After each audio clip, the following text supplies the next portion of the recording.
It all starts in a juvenile detention center, a place that looks more like a fortress on a cliff. Inside, a crowd of inmates gathers as someone asks if they've heard the news. One of them mentions that some loser from the North District picked a fight with the boss's right-hand man. Another inmate scoffs, saying he'd be surprised if the new guy got away with just a few broken ribs. According to him, people getting taken out is pretty common in this place, and the crowd chants for the show to begin. The audience then joins in, cheering excitedly, hoping for a good display of violence. However, the smile on the bettor's face suddenly vanishes when he sees the scene, because what he sees is the big guy being completely pummeled on the ground with no chance to fight back. Even with everyone shouting for him to stop, the beating doesn't let up for a single second. Some try to hold the young man back, but he breaks free and continues the relentless beatdown. The man on the ground takes a series of brutal punches to his face.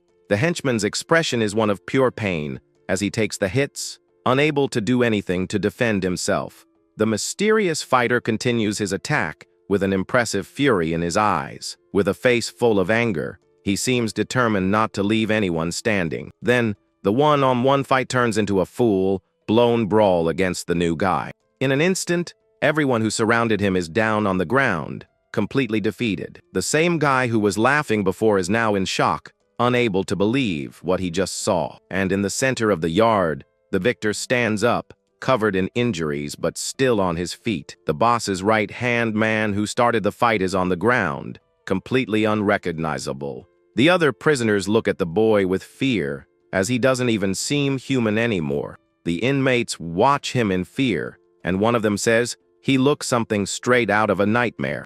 The young man's strength is so absurd, it's like he came from another world to cause destruction. With a wild smile on his face, he's compared to a mad dog, ready to attack. Under the glare of a spotlight, the winner of the fight stands still, and the other prisoners back away. At that moment, the boy thinks about being called a mad dog from a terrible place, but he knows they all got his origin completely wrong. The young man then walks toward a metal door and starts to remember his past, because the place he came from was far worse than any nightmare they could ever imagine. The story takes us to a flashback, and he says he had a lousy life. The scene shifts to a school hallway that is completely empty and silent. In this place, we see him lying on the floor, alone and helpless. At least, his life was like that until he met a certain person. In his memories, he's hiding in a storage room, hoping not to be found. Trembling with fear, he tries to hold the door shut to keep someone from getting in, but the terror is so overwhelming that the young man can't control his body's reactions. With clenched teeth and trembling hands, he curls up, expecting the worst. At that moment, he realizes it's too late. His pursuer has found him. Someone's footsteps approach slowly, heightening the tension in the air. Completely terrified, the boy just cries, not knowing what to do, and a scary voice asks if he's hiding well. According to the narrator, in this cruel world, there's no room for the weak. Back in the storage room, the boy wonders if the danger has passed. With his face covered in tears and sweat, he hopes it's all over. But the door slowly creaks open, and the aggressor appears with a terrifying smile. The boy is in complete shock, unable to move from fear. His only reaction is to think that he needs to run and escape the situation. However, it's too late, and the bully corners him with a menacing look. The aggressor calls him by name and says there are things worse than a nightmare. Then the boy is thrown to the ground, and the beating begins again, even more violently. The guy even has the nerve to say that if he closes his eyes, he won't feel any pain. And with a sick smile, he promises he'll land the blow this time. The victim can only cry and groan in pain, unable to defend himself. The narrator then says that the only thing scarier than a nightmare itself are the people who find pleasure in seeing others suffer. After the attack, the aggressor complains that an object broke and walks away. On the floor lies the victim in a trail of red, showing that the weak don't survive here. The story explains that juvenile crime had increased significantly, and the public was protesting for tougher laws. The maximum sentence for minors was 20 years, and many were released almost immediately.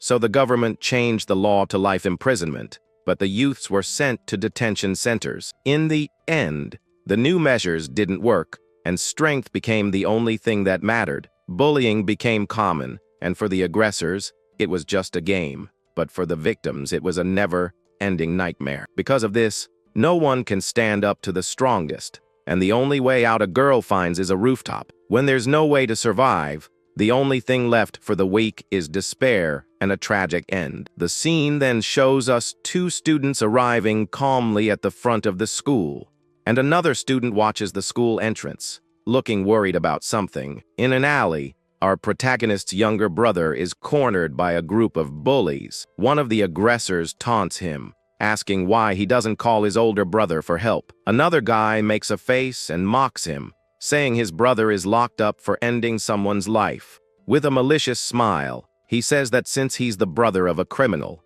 there's no problem taking his money. The boy then screams in desperation, trying to defend his relative's honor, but in response, he gets a hard punch to the face that sends him sideways.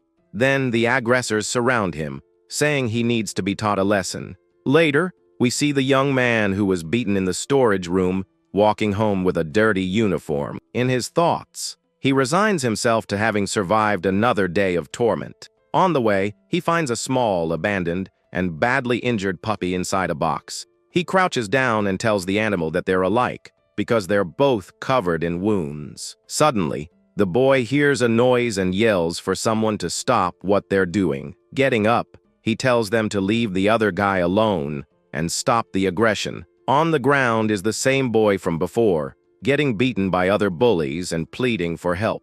Our protagonist notices that the aggressors' uniforms are from the school next door. One of the aggressors recognizes him and greets him with a mocking tone. He gets closer and puts his arm around the young man's neck, asking what he wants. Surrounded by the bullies, the boy with glasses stammers, not knowing what to say. Just then, another guy demands his wallet, saying his friends are hungry, but the bully complains that the amount is so small that not even a dog would have so little. He then threatens the boy, telling him to bring his breakfast money the next day. With no other choice, the young man nods, looking completely defeated. However, he glances to the side with a worried expression and seems to change his mind. Meanwhile, the other boy is still on the ground, groaning in pain from his injuries.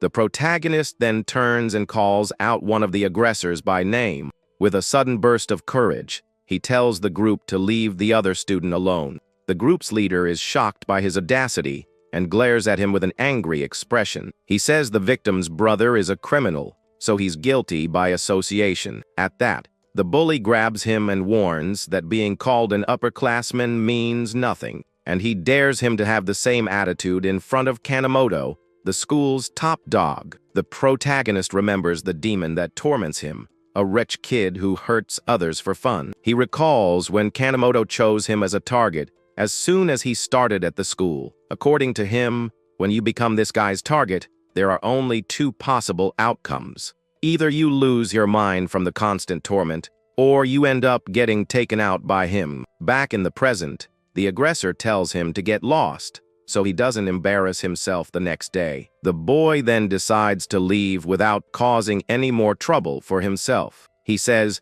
he didn't see anything while the bully smiles, and the protagonist feels like a coward. Because of this, the other boy's younger brother continues to get beaten with no one to help him. The aggressors laugh and yell for the victim to give up because no one is coming to save him. The young man walks away, feeling completely useless for not having the courage to intervene. With tears streaming down his face, he apologizes for being so weak and cowardly. He sees himself as a lonely person with no friends, incapable of doing anything. With that, the boy continues his way home, climbing the stairs of his apartment building. Arriving at his home, he finds his mother and stepfather drinking in the living room. The man then aggressively demands the woman's money since it was payday. She tries to argue, saying the money is for house expenses and the children, but the guy gets angry and slams the bottle on the table, yelling for her to shut up. Suddenly, the loud sound of a door slamming echoes down the hall. The man then becomes violent and tells her to earn money with her body. Outside, The boy just covers his ears, so he doesn't have to hear the aggression. He blames himself for being weak, as he hears his mother screaming that they have no money. The stepfather yells angrily, asking who she thinks is feeding the family. The man's cruel words stick in the young man's head, making him feel like a dead weight. The next day at school, the boy is humiliated by Kanemoto, who says he stepped on something. The head bully calls him a filthy animal and demands that he lick his shoe. We see a boy and his mother, surrounded by shadowy figures who are mocking them and asking about their family. The boy gets very angry and yells for them not to dare insult his mother. Then we have a memory from the past where the young man is running with a look of hatred on his face. He tries to stop a huge man who is about to hit his mother with a bottle.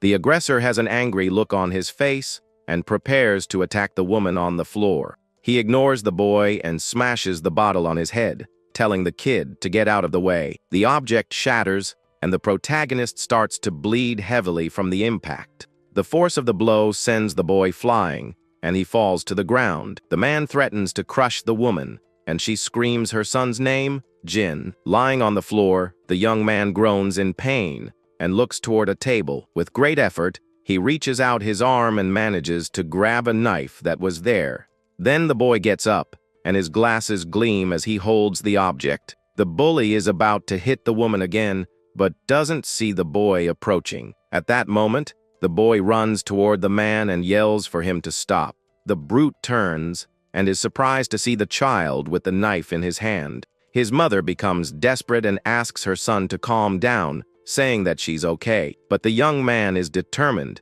and says he will protect his mother at any cost. The aggressor just spits on the floor, showing that he doesn't care about the threat. To him, the whole situation of the boy trying to defend her is ridiculous. The man then starts to take off his belt and taunts him, asking if he's a little puppy. The man mocks the boy and takes a step back as if he's scared. At that, the mother steps in front of her son and desperately begs him to stop. The brute gets furious and dares him to try an attack if he has the guts. Then the aggressor raises the belt and yells that he's going to teach the kid a lesson. The boy is terrified as he sees the belt coming toward him, ready to strike. But he doesn't give up and grips the knife with all his strength, ready to fight back. Suddenly, the young man's expression changes, and he seems to make a drastic decision. With a swift movement, he charges at the man with the knife with everything he has. The screen turns red, indicating that the boy managed to land a direct hit on the aggressor. Outside, a heavy rain begins to fall, creating a tense atmosphere. The rain is so intense that some drops get in through the window and wet the floor of the house. Through the window, we see the reflection of the man, who is now writhing in pain from the blow. He looks down and sees his stomach bleeding heavily from the wound he received. The knife used in the attack falls to the floor, stained with the brute's blood. The boy is on the floor in a state of shock, unable to believe what he just did. He's paralyzed and wonders why things had to come to this. The boy then sees his mother being held by the man, and she appears to be injured too. The aggressor is in disbelief that the brat actually went after him and shoves the woman away. The young man looks at the scene in desperation and says he just wanted to protect his mother. With a look of hatred, the man yells for the coward to try that again if he's a man. Lying on the floor, the boy looks terrified but dares the man to come closer. Suddenly, the boy's mother grabs onto the aggressor's leg to stop him. The man looks at her with contempt as she begins to plead for her son. She says that Jin didn't mean it and asks him to please forgive him. Furious, the brute yells for the woman to let him go immediately. He then lands a hard blow on her head, saying she's getting in his way. The woman is hit hard, and the young man screams his mother's name in desperation. On the floor and unable to do anything, the boy begs the man to stop. The aggressor holds her by the hair and stares at her with a sadistic smile on his face. He then says he's going to discipline both of them once and for all so they learn their lesson. But the mother, though injured on the floor, finds the strength to tell her son to run.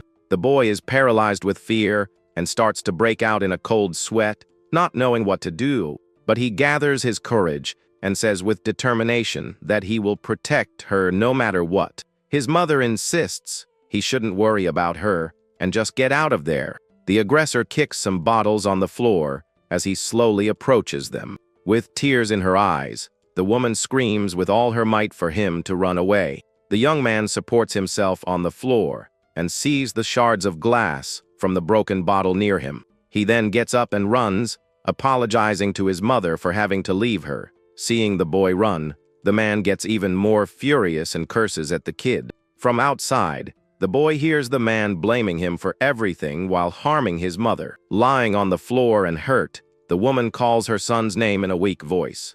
With her last bit of strength, she whispers for him to escape and save himself. We see the boy alone in the middle of the street as a heavy rain begins to fall. He regrets running away and not being able to save his mother from that man. On top of a building, he feels useless and apologizes to his mother. Two girls with an umbrella walk past him and comment that he's completely soaked. One of them then approaches him from behind to try and shield him from the rain. The boy feels embarrassed and mentally pleads for them not to look at him. But the girl gets even closer to him and looks at him up close with a gentle gaze. With a smile on her face, she offers him her umbrella, saying he can borrow it. She advises him to go home soon, so he doesn't catch a cold from the rain. The girl places the object in his hand, and the young man is speechless at her kindness. She then runs back to her friend, and the two of them leave together. The friend asks if he isn't a bad person, but the girl says she likes to help people. Alone, the boy thinks he should go home but wonders where he would go. At that moment, a small dog approaches and starts to rub its head against his leg. The protagonist turns in surprise upon feeling the small animal touching him. The puppy barks at him as if trying to get his attention. The boy crouches down and asks if it's the same puppy from before. He pets the animal and says he'd love to take it with him, but he doesn't have a home. The puppy barks and runs off, and the boy wonders if it wants to be followed. Without a second thought, the young man starts running after the animal down the street. The rain continues to fall heavily as they run through the big city. The boy follows the dog without giving up, even though he's completely wet. Suddenly, the animal stops and barks at the protagonist as if waiting for him. With a tired expression, the young man remains determined to follow the dog. Just then, the dog leads him to a covered alley to take shelter from the rain. The boy understands that this was where the animal wanted to take him all along. Since he has nowhere to go, he decides he'll spend the night in that spot. The next day, we see the entrance of a building with a bright sun shining. Inside, the little dog is confronted by another, larger dog that growls at it. The protagonist hears the noise and looks in that direction with a surprised expression. Then, a tough-looking guy with two girls appears and calls him his best friend. The bully approaches the boy sitting on a mattress and asks what he's doing there. One of the girls says they live nearby, and the other doubts their friendship. With a strange smile, the man confirms that they are indeed friends. He says he'd be bored to tears without the boy to have fun with. The young man is cornered against the wall, and the dog is now growling at him. The delinquent gets annoyed by the boy's silence and questions him about it. He then grabs the boy's face and tells him to bark like a dog. The scene starts with a guy in glasses getting punched so hard his teeth show. Then,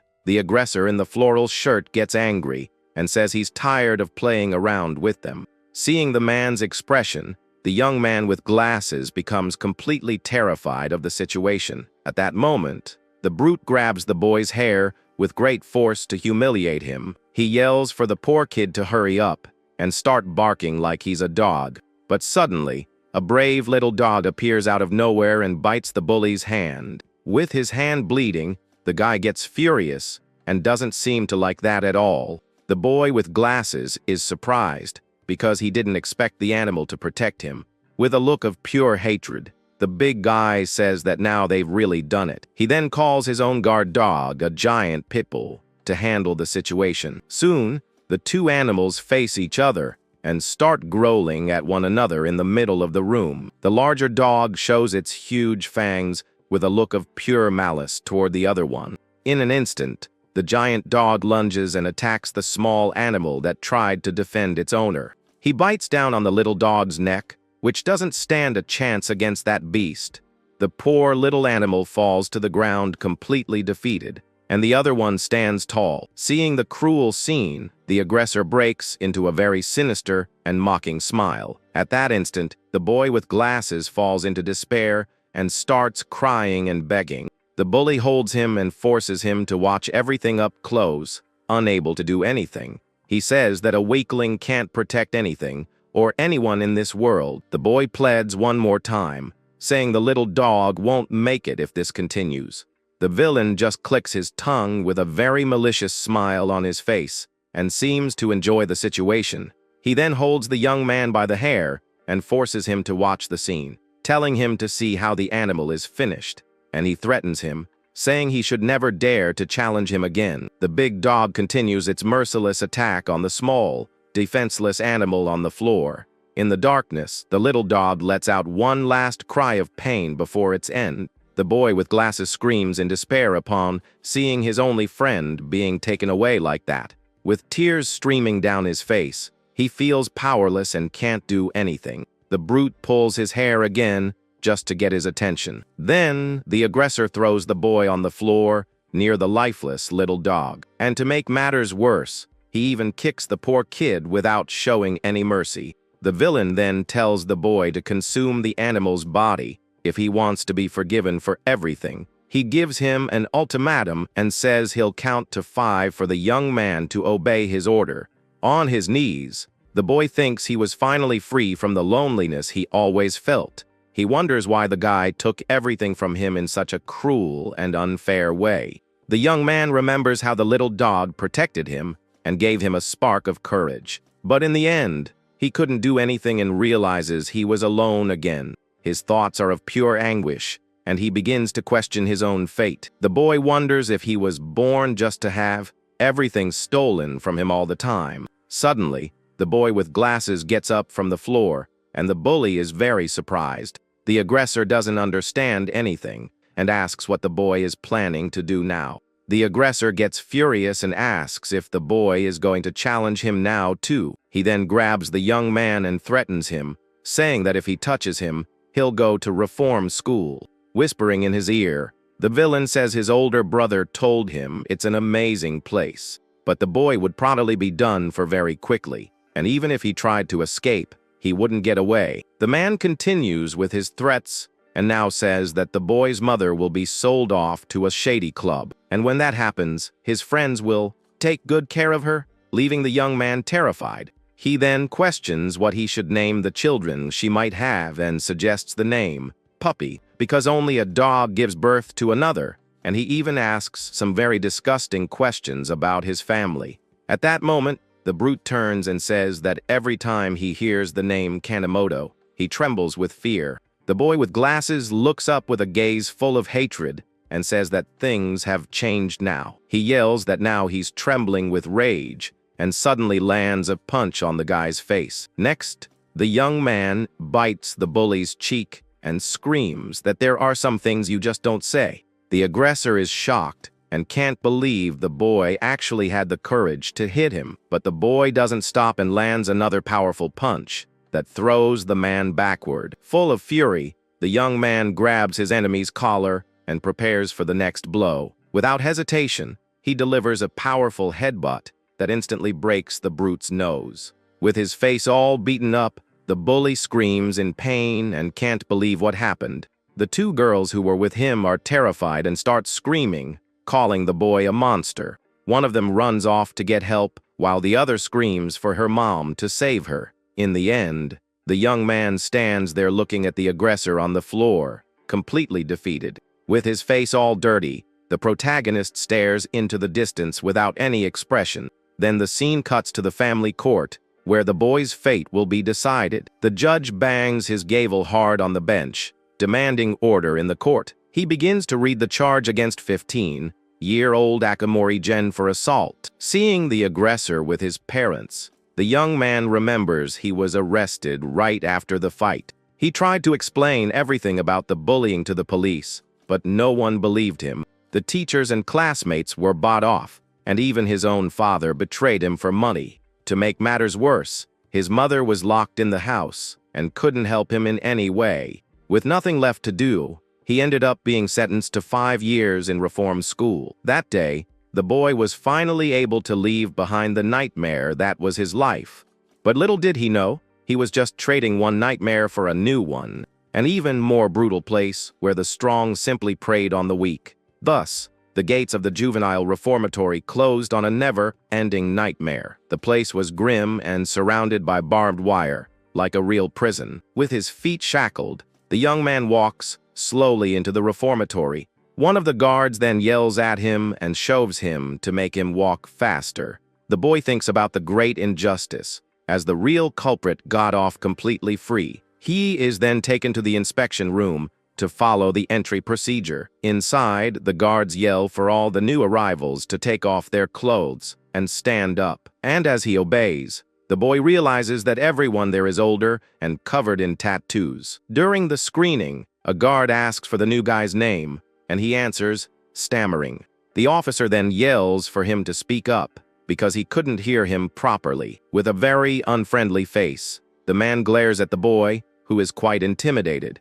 He recognizes the young man and asks if he was the one who tore off some guy's nose. Next, the guard hands him a piece of paper with the number 80, 725. After being hosed down, the boy's hair is dripping wet. Along with other new arrivals, the young man is forced to march down the prison hallway. In handcuffs and only in his underwear, the boy waits his turn for the mandatory medical exam. A doctor in a mask tells him to raise his hands and then turn around. The boy obeys the order and raises his arms, which are still in handcuffs. Meanwhile, the doctor jots down all the information on his registration clipboard. He then taps his pen on the clipboard, indicating he's finished filling everything out. The man puts on his gloves and tells the protagonist to take off his underwear now. The young man grits his teeth in pure humiliation, but has no choice but to obey. Beside him, other tattooed prisoners are also waiting for the terrible inspection.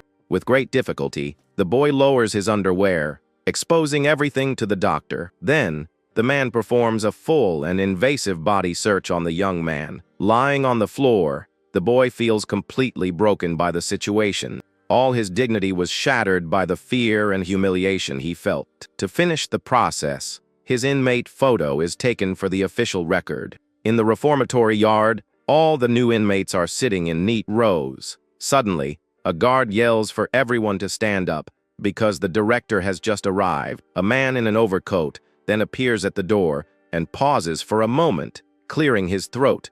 With a smile on his face, he asks the boys to sit down and says the place isn't that strict. He continues his speech, saying the young men can count on him and that they won't be seeing any girls. The protagonist wonders if the place is decent, and the director announces he will assign the rooms. With a broad smile, the man says he hopes everyone receives a good education there. After the ceremony, a guard approaches and tells the boy with glasses to come with him. Seeing the new guy, some inmates comment that things are about to get very interesting. A big bald guy seems excited about the arrival of a new target to torment. As he walks, the young man hears others calling him a punching bag, but he doesn't even care. He then stops in front of the guard, holding his belongings, and waits for the next order. The officer glares at him with a sinister smile that makes the boy very suspicious. The guard then announces that he has prepared a very special room just for our boy.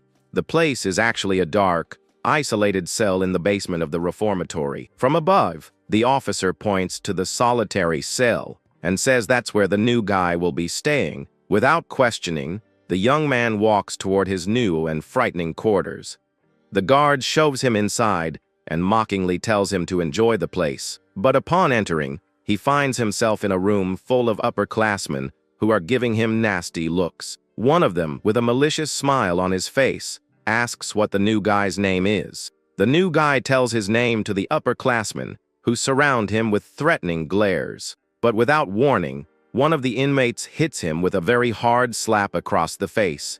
The aggressor then yells angrily and demands to know the boy's identification number. With a bleeding lip, the young man with glasses replies that his number is 80, 725. The leader of the group then announces that they are going to start a little initiation ritual. Seeing the situation, Our boy is completely terrified and frozen with fear. One of the upperclassmen grabs a bowl and starts mixing disgusting things inside it.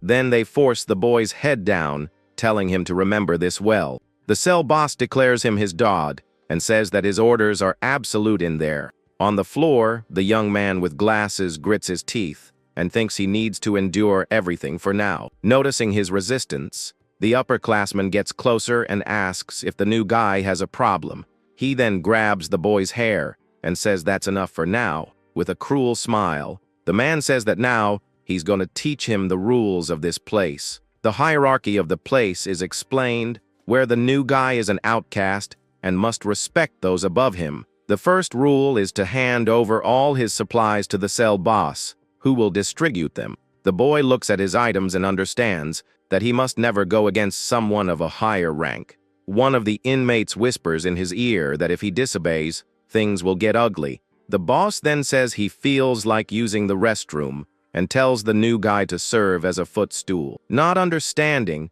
the boy just stands there, and another inmate explains it's to reach the sink. The sink is very high, and the toilets have a flush limit, so they use the new guy for support. The story begins in a dark place with a guy being mercilessly stomped on by another inmate. At that moment, the aggressor says that this is an honorable job given only to the outcasts. Then the bully stands up with a smirk of superiority as he adjusts his pants. The victim, in turn, looks at him with an expression of pure fear and desperation on his face. With his face contorted in pain, he clenches his teeth, enduring the whole situation.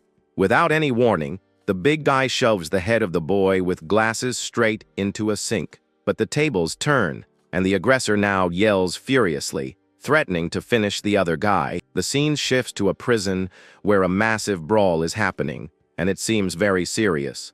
In the middle of the chaos, the new guy on the floor apologizes to his mother, thinking he's done for. Unexpectedly, someone appears and stops the attack, asking the bullies to wait. One of the thugs is confused and asks who the guy is and why he's protecting the kid. The man with glasses smiles and says he's going to teach the boy a lesson and asks them to let it slide. The main aggressor doesn't like the interference and yells that it's none of his business. Very calmly, the man with glasses pulls out a wad of cash from his pocket, still smiling. He offers a handkerchief to the brute and says the bosses have a reason for sending the new guy. He continues speaking, warning that if the boy is taken out, it could cause problems. The thug thinks for a moment and agrees with the logic of the mysterious guy named Tamiya. However, another prisoner gets annoyed and complains that the guy is too talkative for a weakling. The group leader then says he'll leave the boy with Tamiya,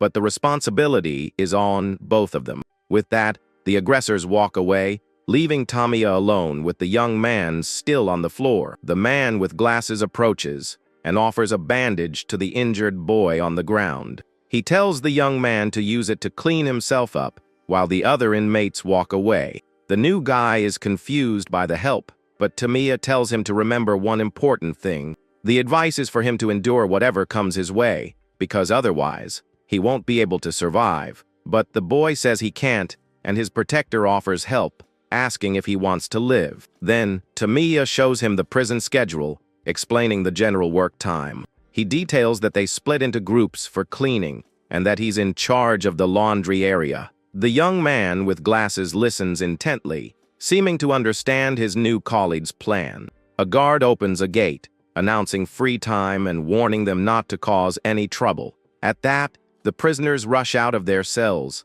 as if they've been waiting for this. A group of inmates is talking, wondering if the big brawl will happen again. At that moment, the man with glasses calls the new guy to come with him and watch everything up close. Next, a map of the prison is shown with the north, south, east, and west districts. Tamiya reveals that this is the truth about the reformatory as everyone gathers. Outside, a crowd of prisoners faces off in a fenced-in yard. A tattooed guy yells at another named Song, saying that today will be the day he crushes him. The challenger then grabs his target by the clothes, but the guy doesn't seem to care about the threat. With a smirk, he says that if the other guy wants to fight, he should stop talking. No sooner said than done.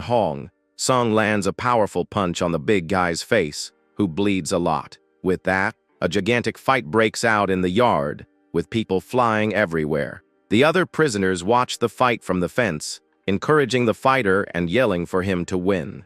The new guy is completely shocked and speechless, seeing the brutality of the scene. He then turns to his colleague and asks why no one is stopping the fight.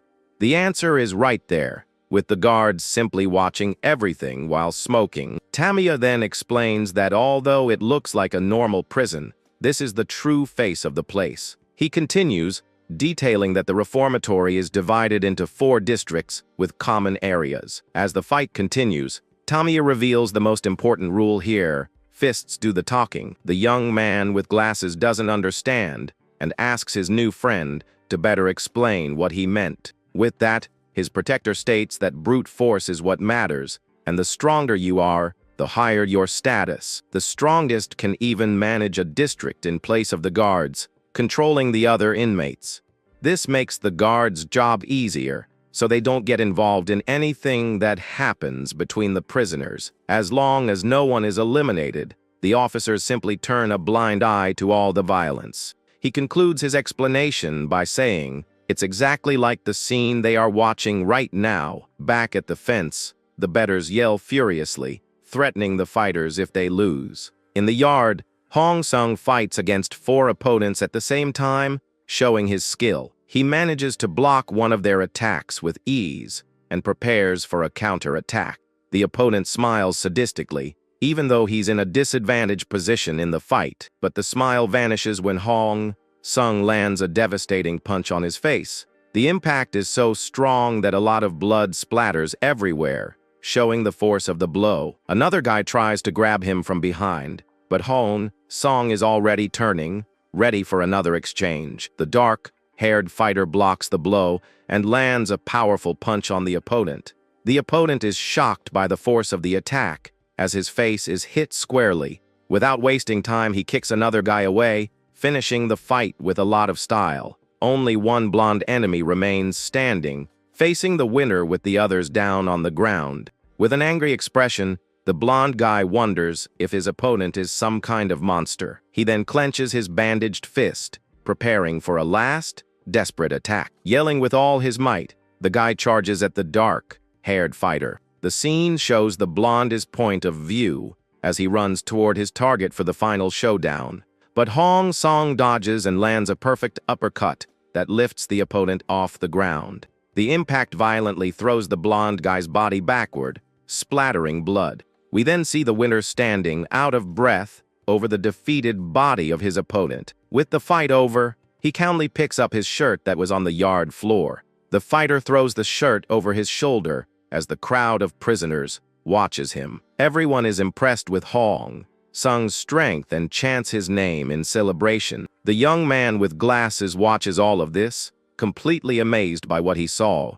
He thinks that the winner of the fight doesn't even seem to be a normal human being. Meanwhile, Hong Sung shows a slight, confident smile after his crushing victory. His eyes reveal a dark intensity, showing that he is very dangerous. Later, in bed, the new guy reflects on the fight, wishing he had some of that strength, but something changes in his gaze, and a new determination suddenly appears in his eyes.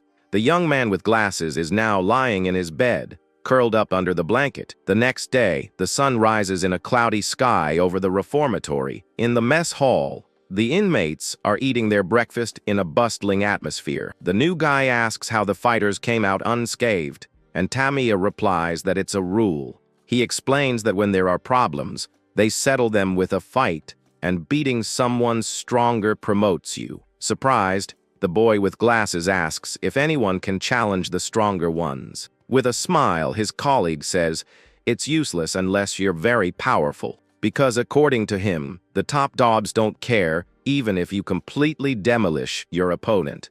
The boy's jaw drops, completely shocked by this dark revelation. Then, Tamiya says he understands how he feels and what it's like for someone who can't fight. He advises the young man to either endure everything or find someone to protect him in prison. Suddenly, one of the inmates yells for everyone to hurry up and gather immediately. A huge and frightening figure appears at the entrance of the mess hall and everyone is startled. The new guy's friend tells him to get up quickly and warns him not to annoy the North Wing boss.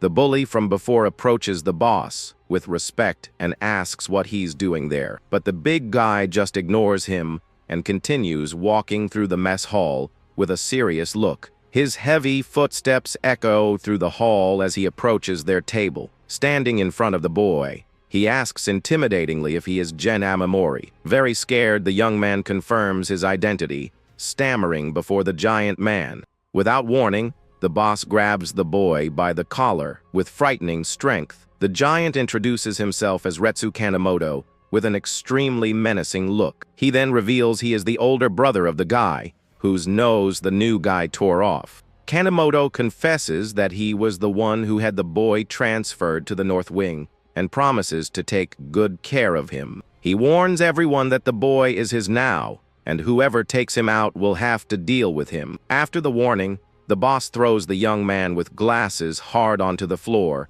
without any mercy. One of the inmates watches the scene with a disgusting smile and comments that the situation is good. Tamiya helps the boy up and warns him about the North Wing boss's last target. Later, the new guy is cleaning the bathroom alone and thinking about how quiet the place is.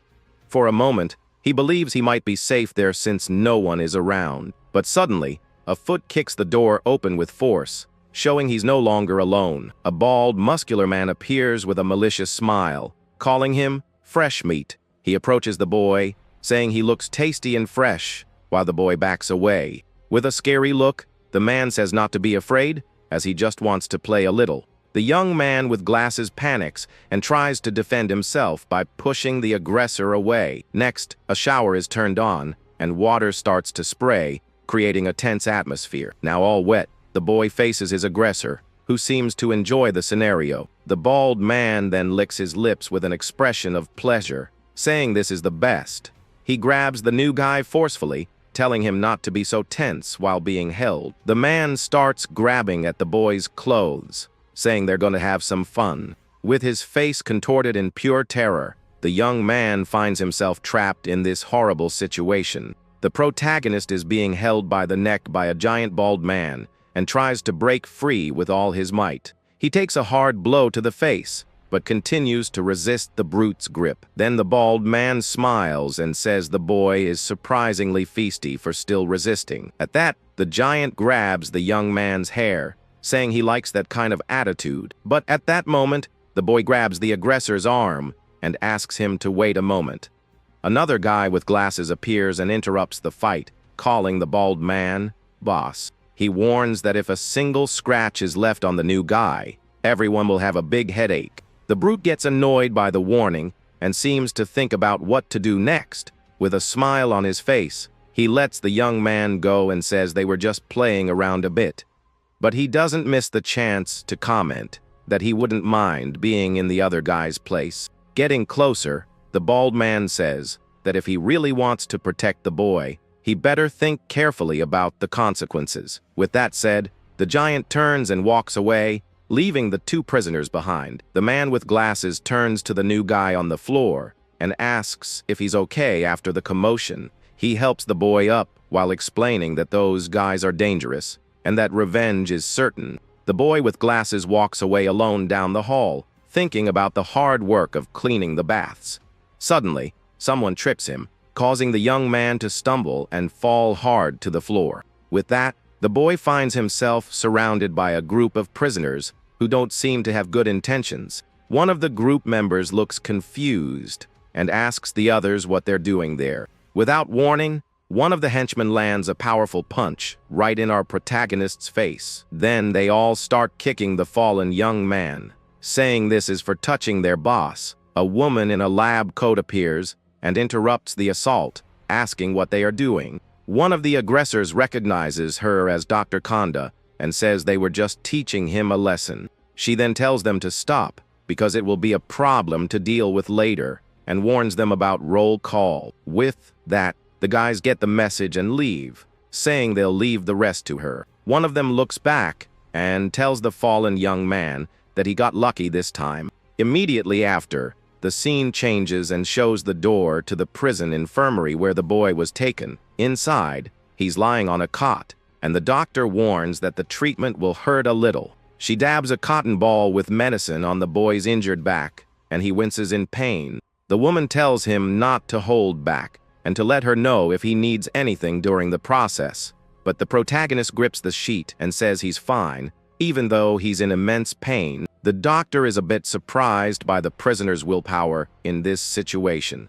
She thinks he has more courage than she expected as the boy glares at her angrily. Back in his cell, the protagonist starts thinking about his friend who came to help him earlier. He remembers that Masaki went to clean the bathroom in his place and hadn't returned yet. At that, the boy recalls the threat the bald man made to his friend and starts to worry. A terrible fear grips the young man, who dreads that something bad has happened to his colleague. He then runs to the cell bars and starts desperately shouting for a guard. Elsewhere, his friend is on the floor, revving in pain, looking badly injured. The protagonist continues to bang on the bars, pleading for help from anyone who can hear him. But a cellmate gets up furiously and tells him to shut up because of the noise. On the floor, the young man tries to explain the situation to his furious cellmate.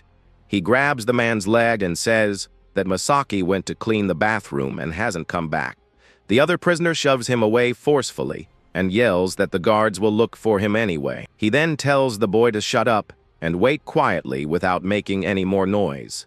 The cellmate grumbles that he was sleeping so comfortably and was woken up for nothing. With his hands on the floor, the protagonist feels helpless, not knowing what to do to help. He then becomes filled with worry, thinking about what might have happened to his friend. The scene shifts to a hallway where several prisoners are gathered, walking back and forth. Our protagonist tries to get through the crowd, asking people to let him pass, but suddenly, two men stop in front of him, blocking his path without saying a word. At that moment, the young man's eyes widen in shock as he sees something terrible up ahead. His friend Masaki is being carried on a stretcher by two guards, looking very injured.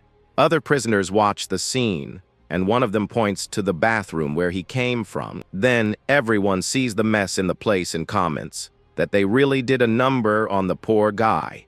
The bald man appears, smiling, and asks if the protagonist's friend is still alive after everything. Hearing this, the young man clenches his fists, so hard that his veins pop out from pure rage. He turns to the brute and yells, asking if he was the one who did that to his friend. The giant admits with a smile on his face that it was all very fun to watch happen. But then he approaches the boy and says that now he wants to play a little with him too. The bald man walks away with his gang and tells the young man that he expects an answer later. The bald man grabs another prisoner and warns him not to think about running while the boy screams. With a bruised face, the boy shouts in pain from the blows he's receiving from the group. Even while being beaten, he questions what they are doing and if they want a bigger problem. Then the boy continues to struggle and desperately screams for the brute to let him go. But at that moment, a hand grabs the giant's shoulder, suddenly stopping the attack. At this, the bald man turns around furiously and says the man has a lot of nerve to interrupt him. A mysterious figure appears and shoves the aggressor, who is surprised by this action. The protagonist watches the scene in shock, thinking it's the same person from before. Then the newcomer glares at the giant and tells him to get out because he wants to take a shower. The brute gets an unfriendly look on his face and wonders why that guy is here. Grumbling, he decides to back down and says he'll go somewhere else, leaving the prisoner alone. The mysterious man just watches with a smile as the bully leaves with his gang. With his back turned, the giant grumbles to himself, thinking about what an annoying guy that is. But before leaving, he kicks the other boy and yells that his job is to clean the floor. Then the aggressor looks at the protagonist and warns that things between them aren't over yet. The protagonist stands still, watching the man who indirectly saved him from the trouble. The scene then shifts to water running down the bathroom drain as the place falls silent. The young man watches the man taking a shower and wonders who he is to scare even Nagao. He thinks that if he were that strong, he could protect the people important to him. Suddenly, The man in the shower glares at him and tells him to leave if he's done with what he was doing. With that, the boy has a realization and remembers that he needs to protect his friend Masaki. The scene then shifts and cuts to the outside of the prison cells where they are. Back in the room, the young man watches his friend lying in bed, still very injured. The injured colleague apologizes and says it was all his fault for getting involved in the fight. At this, the protagonist feels powerless and wonders how he can become stronger. Suddenly, the friend in the bed moves a little and makes a noise, waking from his sleep. He says he was treated and is fine, but apologizes for using the bed now. The boy becomes even more shaken and says out loud that all of this is his fault. Then the friend takes his hand and asks the young man not to cry because he's safe now. Tears stream down the protagonist's face as he asks why he went so far to help him. The injured man continues to lie in bed with several marks from the assault on his body. With his hand on his chest, he pulls out a photo from inside his shirt to show his friend. With a smile, he says that the boy looks a lot like his younger brother, which is why he helps him. He shows the photo and explains that his brother was bullied at school for being very shy. Then Masaki reveals that he took the blame for his brother's crime, which is why he ended up there. He wonders how his brother is doing now and if he's living a normal life outside. The protagonist recognizes the boy in the photo as the same one who was being bullied at the school gate. Surprised by his friend's reaction, Masaki asks if he happens to know his brother. With a hopeful look, he insists on the question, wanting to know how his brother was doing. The young man then forces a smile and lies, saying that he seemed to be having fun with friends. Hearing the lie, the friend smiles in relief and says that what he did wasn't a mistake then. Angrily, the protagonist gets up and says he's going to report Nago, but his colleague stops him. The young man is confused by his friend's reaction and asks loudly why he can't do that. Then Masaki makes a shushing gesture and asks his cellmate to speak more quietly. He gets closer and whispers that there is a certain terrifying secret in this reformatory. The boy is shocked by the revelation and his eyes widen, not understanding what's happening. His friend continues to whisper in his ear to tell him the secret, but something interrupts them. A hand bangs hard on the cell bars, getting the attention of the two, who are startled. Another prisoner appears at the door and calls for the protagonist, who turns to see who it is. The guy smiles maliciously and makes an inappropriate comment about their situation. Enraged, the young man stands up and yells at the prisoner, asking what he was implying. Though shaken, Masaki watches the scene and prepares to intervene if necessary. He then tells the man to watch his mouth, because Nagao wouldn't be happy to hear that. Masaki challenges him, asking if he'd like to say that to the boss's face, and the guy backs down. Awkwardly, the prisoner changes the subject and says he's going to take a break, leaving with his group. The protagonist turns to his friend and asks how he can stay so calm in that situation. The boy lying down explains that in this place, you have to hide who you really are to survive. He continues, saying that you need to use everything at your disposal to get ahead. At that, the young man asks if this has anything to do with the secret he was about to tell. Masaki then invites him to go to the infirmary together the next day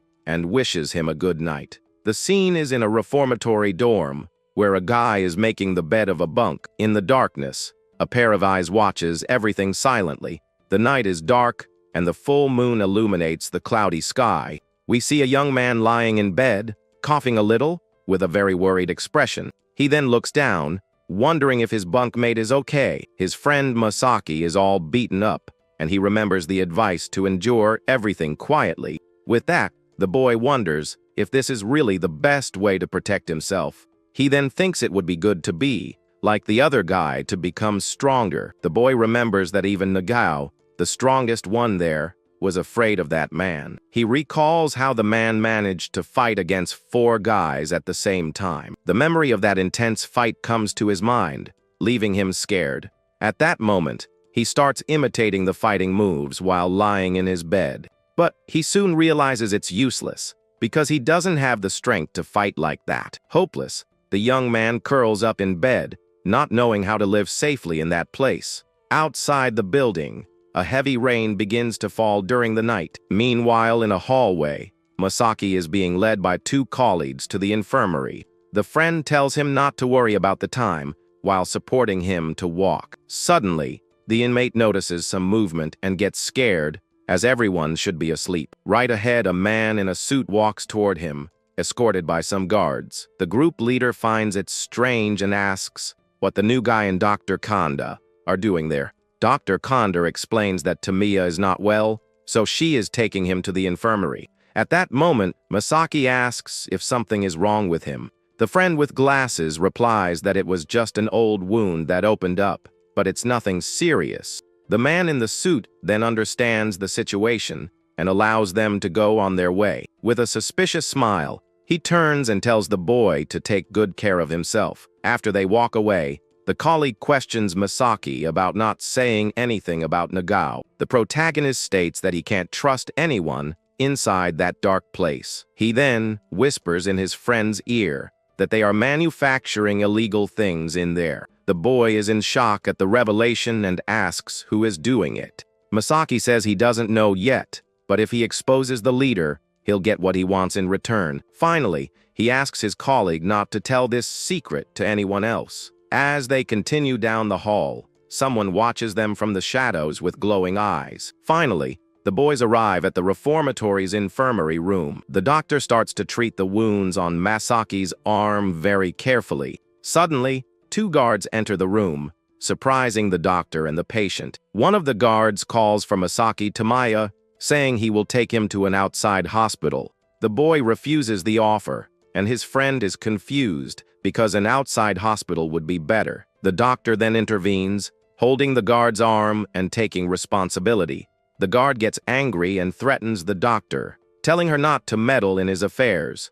With a dark look, the doctor seems to yield to the guard's pressure. Seeing he had no other choice, Masaki decides to cooperate and go with the guards. His friend then tells him to take care and says he will be waiting for his return. The protagonist just looks at his companion with a serious expression on his face. The colleague takes the opportunity to remind him to endure everything in silence, as he had said, but the boy warns that he is the only one who can protect himself and not to trust anyone. With that final warning, the guards finally lead the young man out of the infirmary. The friend with glasses smiles, thinking that now his colleague's injuries will be seen. He walks down the hall, believing that the aggressor will finally get what he deserves. The next day, the sun rises brightly, illuminating the yard surrounded by barbed wire. At lunchtime, all the inmates form a long line to get their meals.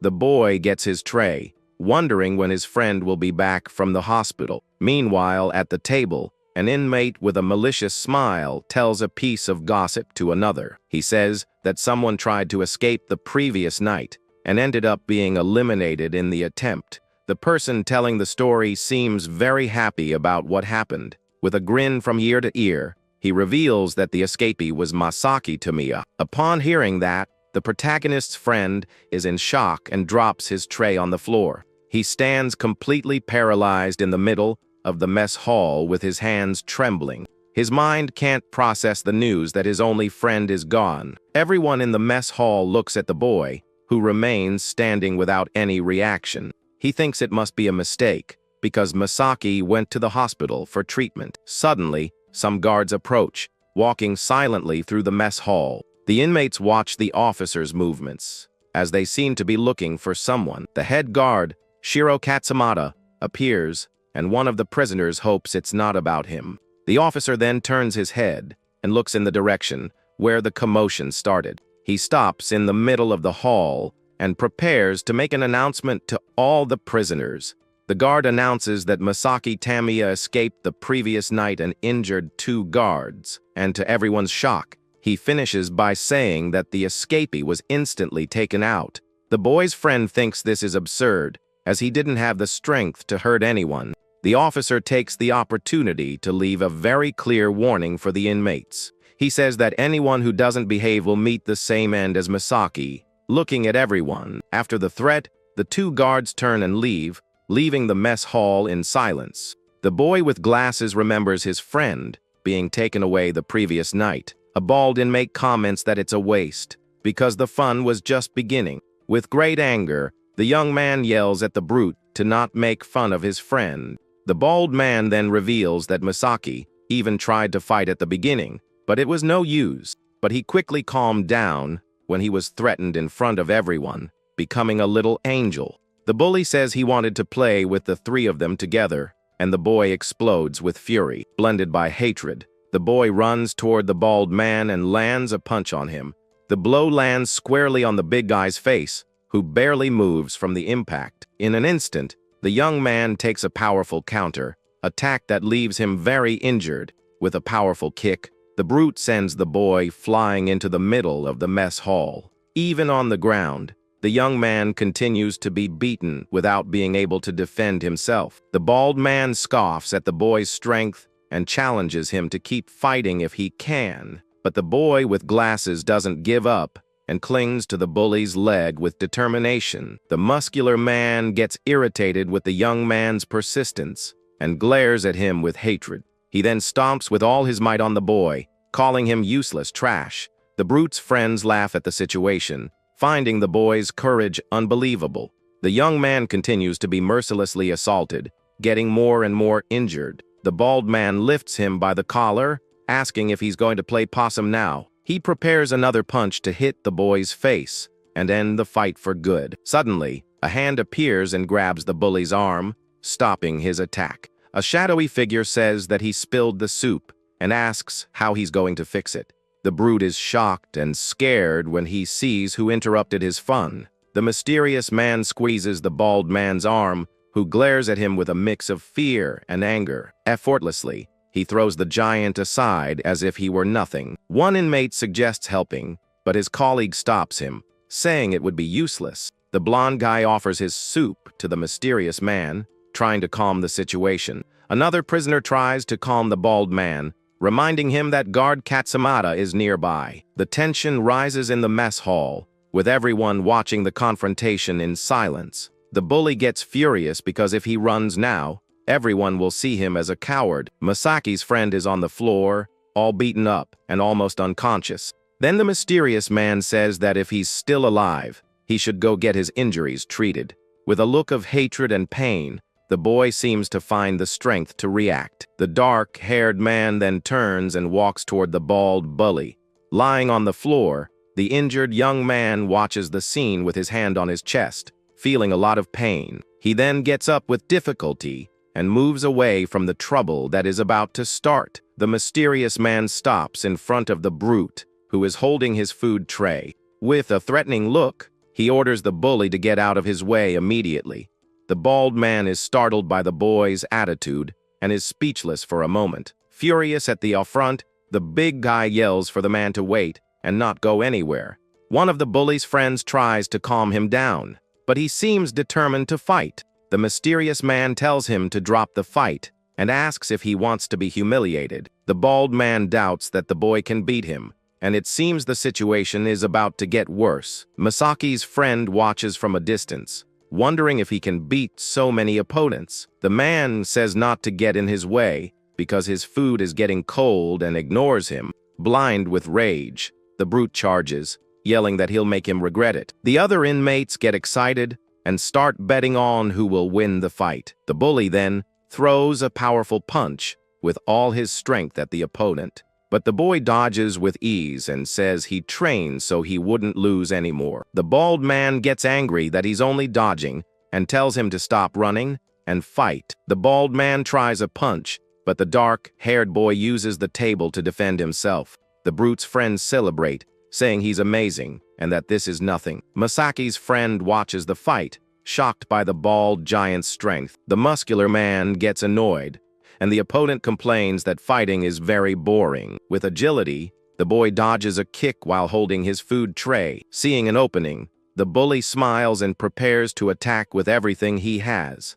He thinks that if he defeats his opponent, he'll be number one in this place. But the dark-haired boy blocks the blow using his tray as a shield. Again, he dodges the attack, moving to the side with ease. The bald man celebrates, thinking he has finally hit his target, but in fact, the mysterious boy blocked the punch, using only his forearm. At that moment, he raises his other arm, preparing for a counter-attack. With a precise elbow strike, he hits the muscular man squarely in the chest. The blow is so strong that the brute doubles over, unable to react. The giant falls to his knees on the floor, completely defeated and humiliated. The winner looks at his tray and laments, having spilled a little of the food. Then he simply turns and walks away, as if nothing had happened. The bald man stays on the floor, furious with the defeat, and grumbles with hatred. Masaki's friend concludes that in this place, strength is what really matters. Suddenly, guard Katsumata appears and tells everyone to shut up or get out. A guard asks the bald man if he needs a doctor, but the irritated inmate yells that he doesn't need anything. With an unfriendly look, the officer continues to watch the whole situation unfold in the mess hall. Then the guard tells the kid with glasses to go to the infirmary if he's hurt, and to stop causing trouble. The big guy then turns and starts to walk away from our protagonist's table. Meanwhile, our hero eats peacefully, and the bald man grumbles that he'll deal with him later. Next, the brute turns to the boy with glasses and threatens him, saying he won't be so lucky next time. He continues, saying that his boss will be released in a year and will probably come after the boy for revenge. The boy with glasses is visibly terrified by the threat he just received from the other prisoner. Cutting the scene, we are taken to the door of the prison infirmary. A doctor looks at the patient and asks, with a tired expression, if he's there again. The boy with glasses is receiving treatment, but still remembers the threats the bald man made. Just then, the doctor notices his worried expression and asks if everything is all right. He snaps out of his thoughts and replies that nothing is all right, as the doctor watches him from behind. At that moment, the doorknob of the infirmary starts to turn, and someone enters. To their surprise, the one who enters the room is our protagonist, leaving them both confused. The black-haired man then walks toward one of the cabinets in the room. From there, he takes a small bottle that seems to be some kind of medicine. After grabbing the bottle, he turns and prepares to leave the room. Seeing this, the boy with glasses stands up and asks the man to wait a moment. But our hero simply looks at him and, in a cold voice, tells the boy to get out of his way. With an expression of pure desperation, the boy with glasses begs for help. In an act of submission, he bows and asks our hero to teach him how to fight. The protagonist just stares at him with a cold and uninterested expression at the request. Then the black-haired man asks why he wants to learn to fight. The boy explains that he hurt the boss's brother and he'll come looking for revenge. Our hero then deduces that the boy's reason is just to survive. Desperate, the prisoner confirms and says he needs to get out alive to see his mother. But the protagonist says it's none of his business, and it would be better for him to just endure it silently. However, the boy with glasses stops him from leaving by grabbing his arm firmly. He says he can't survive just by enduring it, and that's why he needs to get strong. With that, the young man pleads once more for the man to teach him how to fight. Meanwhile, the doctor watches the entire interaction through the reflection in a mirror. Our hero breaks free abruptly and says his determination is not his problem. He continues, saying this isn't a school, and he doesn't have time to look after anyone. As the protagonist turns to leave, the other inmate yells for him to wait. The boy explains that Kanemoto is strong and ruthless, and used his parents to escape a crime. The black-haired man says he wouldn't be able to defeat the boss, so it would be useless. He then tells the boy to finish his treatment and get back to his cell soon. Before leaving, the protagonist warns him not to look for him if he doesn't have determination. Alone in the hallway, the prisoner feels hopeless and wonders what to do. Back in the cell, the boy with glasses turns upon hearing a strange movement in the hallway. In a flashback, we see some inmates fighting over another prisoner's belongings. During the commotion, a family photo falls to the ground. The boy with glasses is furious when he sees this and decides he won't just stand by. Without a second thought, he runs toward the aggressors, yelling for them to stop. The young man shouts that it belongs to Masaki and needs to be returned to his family, but one of the aggressors kicks him to the ground and tells him not to meddle in things that aren't his business. Then the bullies surround him, saying he's all alone now and there's no way to escape. They hold him on the ground, while one of them picks up the photo he tried to protect. The men tear the photo in front of him, saying the owner is already gone, and now it's his turn. The boy is devastated, looking at the pieces of the photograph scattered on the floor. With a face full of anger and frustration, he grits his teeth for not being able to help. Back in the present, the young man gets up and starts running desperately through the prison. He runs to the yard in a heavy downpour, remembering how he has always been humiliated. The boy thinks he won't accept being taken out after everything he's been through and decides to change his fate. On the ground, a folder soaked by the rain is seen as the young man's determination grows. Our protagonist is in the yard training when he sees the boy approaching him. The boy stops in front of him and thinks that he wants to live with his head held high without depending on anyone. He tells the black-haired man that he will do whatever it takes to achieve his goal. He then bows in apology and pleads for one more chance to prove his worth. The protagonist observes the boy and notices that his gaze has finally changed. With that, he says he will teach him on one condition: move all the sandbags in 1 hour. With a slight smirk, he gets ready to start the boy's challenge. He then yells for the boy to start, and the young man runs to begin his task. Under the heavy rain, our hero watches the prisoner's effort from a distance. The boy with glasses picks up the first sandbag with great difficulty due to its weight. He clenches his teeth and continues to push himself to the limit, so as not to fail the test. At that, he remembers when he was running from Kanemoto with his mother, carrying their bags. The young man thinks that he's used to this kind of effort and feels confident. With his renewed determination, he continues to carry the sandbags without stopping. He motivates himself by thinking it only took him 1 minute to get there, so he can do it. The protagonist watches impressed and thinks the boy is surprisingly capable. From inside the prison, 2 other inmates watch the scene, and one tells the other to ignore it. His colleague asks who Hong Song is, and the other warns him not to mess with him. The boy changes the subject and asks if his friend's visit was approved, but it wasn't. The other prisoner laments that even if he got it, it would only be for a few minutes. The scene then takes us to the hallway of the penitentiary's visitation rooms.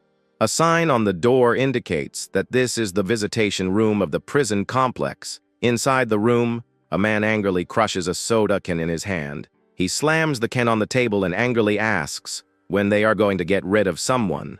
The man replies that they need to deal with someone named Tetsu Kariha, who is meddling in their business. Indignant, his brother yells and asks if that's more important than him being attacked. The boss remains silent and just gives a threatening look to his impatient subordinate. The boy stands up, annoyed, and asks if the boss is abandoning him after what happened. Without warning, the leader lands a powerful punch on his brother's face and tells him to shut up. He humiliates him, saying the boy got beaten by a weakling and shouldn't be so full of himself. Next, the big guy grabs him and asks why he doesn't solve his own problems. The other inmate is stunned with a bruised face, unable to react to the assault. Scared, the younger prisoner apologizes and says he was wrong to complain. The boss then grabs his hair forcefully, demonstrating all his dominance.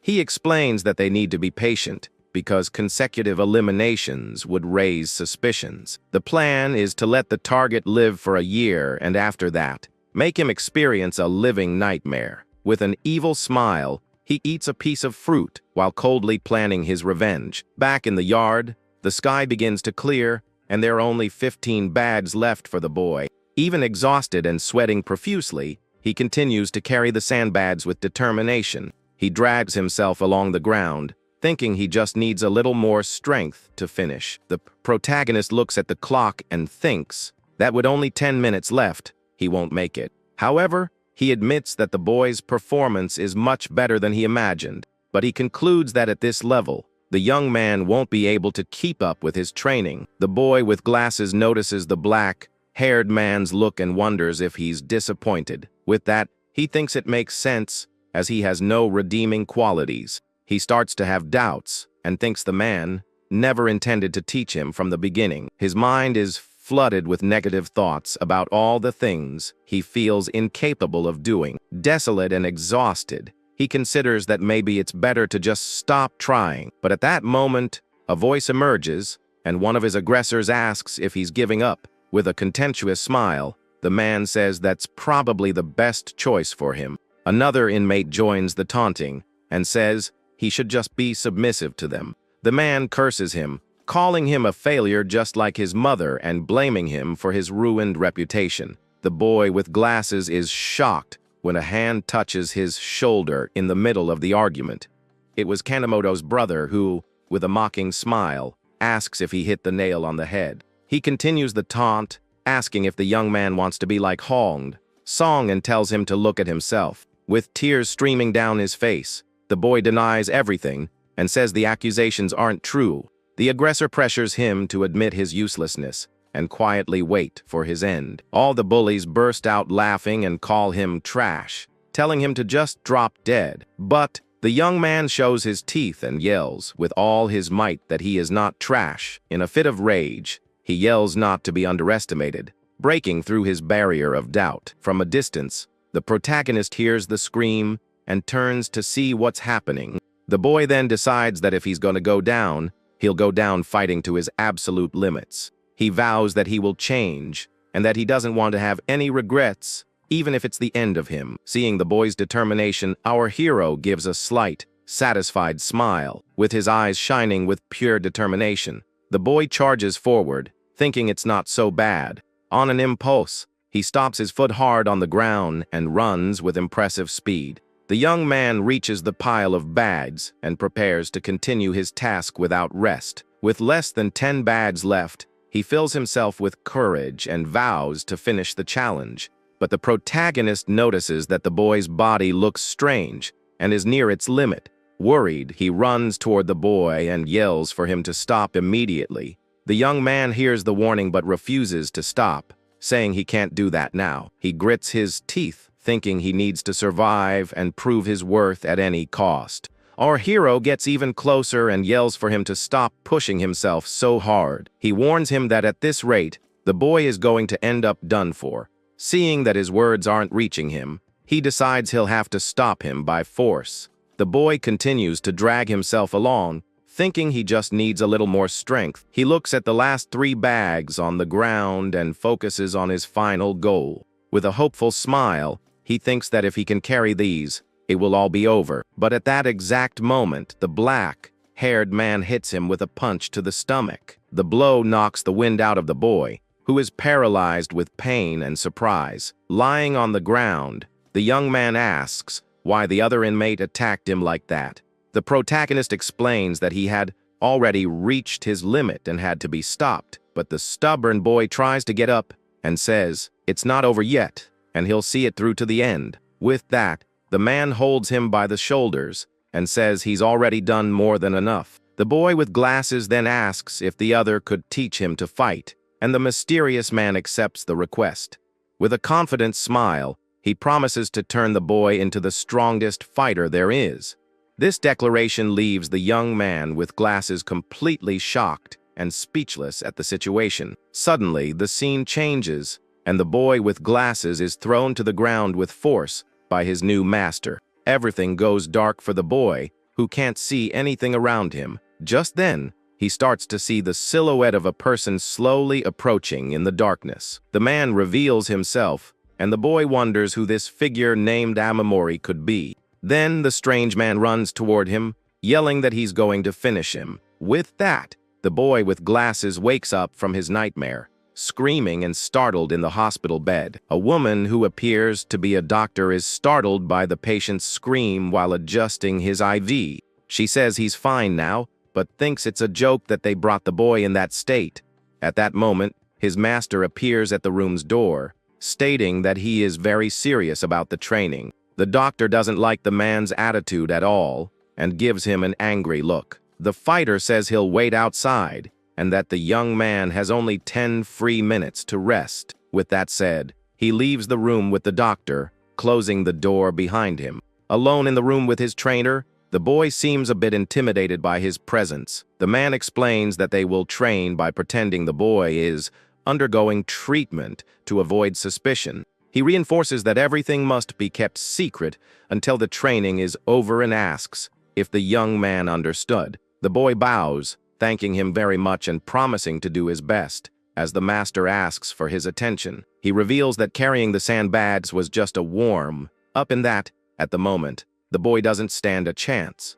Outside, the man talks to the doctor and says that things won't be easy for the boy. Back in the room, the doctor is cleaning the young man's arm with a piece of cotton. The boy wonders if, after all his effort, he still has no chance of winning. Noticing the boy's anguish, the doctor asks what's going on with him. He then takes the opportunity to ask what kind of person his master really is. The young man describes his trainer as a mysterious person who never lets anyone see his true self. The woman replies that he's not a bad person and that he ended up there because of his family, but as she cuts the bandages on the boy's arm, she seems to hesitate to continue the conversation.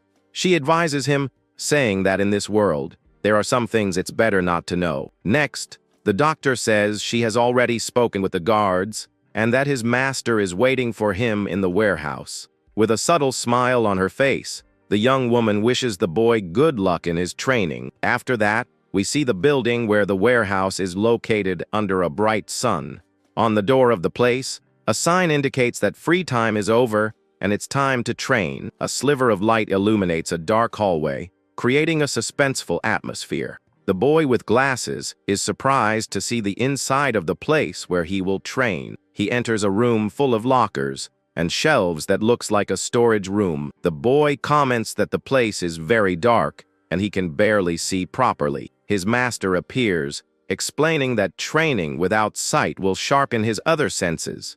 The young man bows politely and wishes his instructor a good day. The man says there are 2 strict rules before they begin and prepares to state the first one. The master sets the first rule, which is not to mention the training to anyone or show what he has learned. The young man immediately agrees with his instructor's order, shouting, "Yes, sir!" The boy even tries to question it, but the man already imposes the second rule, which is to obey without asking questions. At that, the instructor asks the student to show his skills and gives him only 1 minute. Once again, the boy agrees and prepares to show what he's capable of. He begins to exercise, doing some frog jumps with great difficulty. Next, the boy tries to do push-ups, but his body already shows signs of fatigue. Right after, he moves on to sit-ups, trying to do as many as he can. The effort is visible as he tries to do pull-ups with his face all tensed up. The instructor evaluates his performance with 23 jumps, 6 push-ups, and only 2 pull-ups. With a disdainful look, the man says the result is pathetic and that he will restructure the method. Seeing that the young man can't take any more, the instructor tells him to stop because it's been enough. The master comments that yesterday's strength was just a one-time thing and that they will start with the basics. He sets a goal of doing 40 jumps, 20 push-ups, and 60 sit-ups in 3 days. The boy is confused and questions the master, thinking he was going to learn how to fight. The man repeats the young man's question ironically, how to fight. He then throws a quick punch that stops inches from his student's face. The instructor then questions if, with that body, he could dodge an attack. He tells them to get back to work, but the young man asks him to wait a moment. The boy with glasses then begs for a short break of just 5 minutes. The master reminds him that the rule is to obey, but decides the boy deserves an explanation. He says the plan was created because the young man is very weak compared to the others. As an example, the instructor says that to beat the room leader, you need to do 70 push-ups.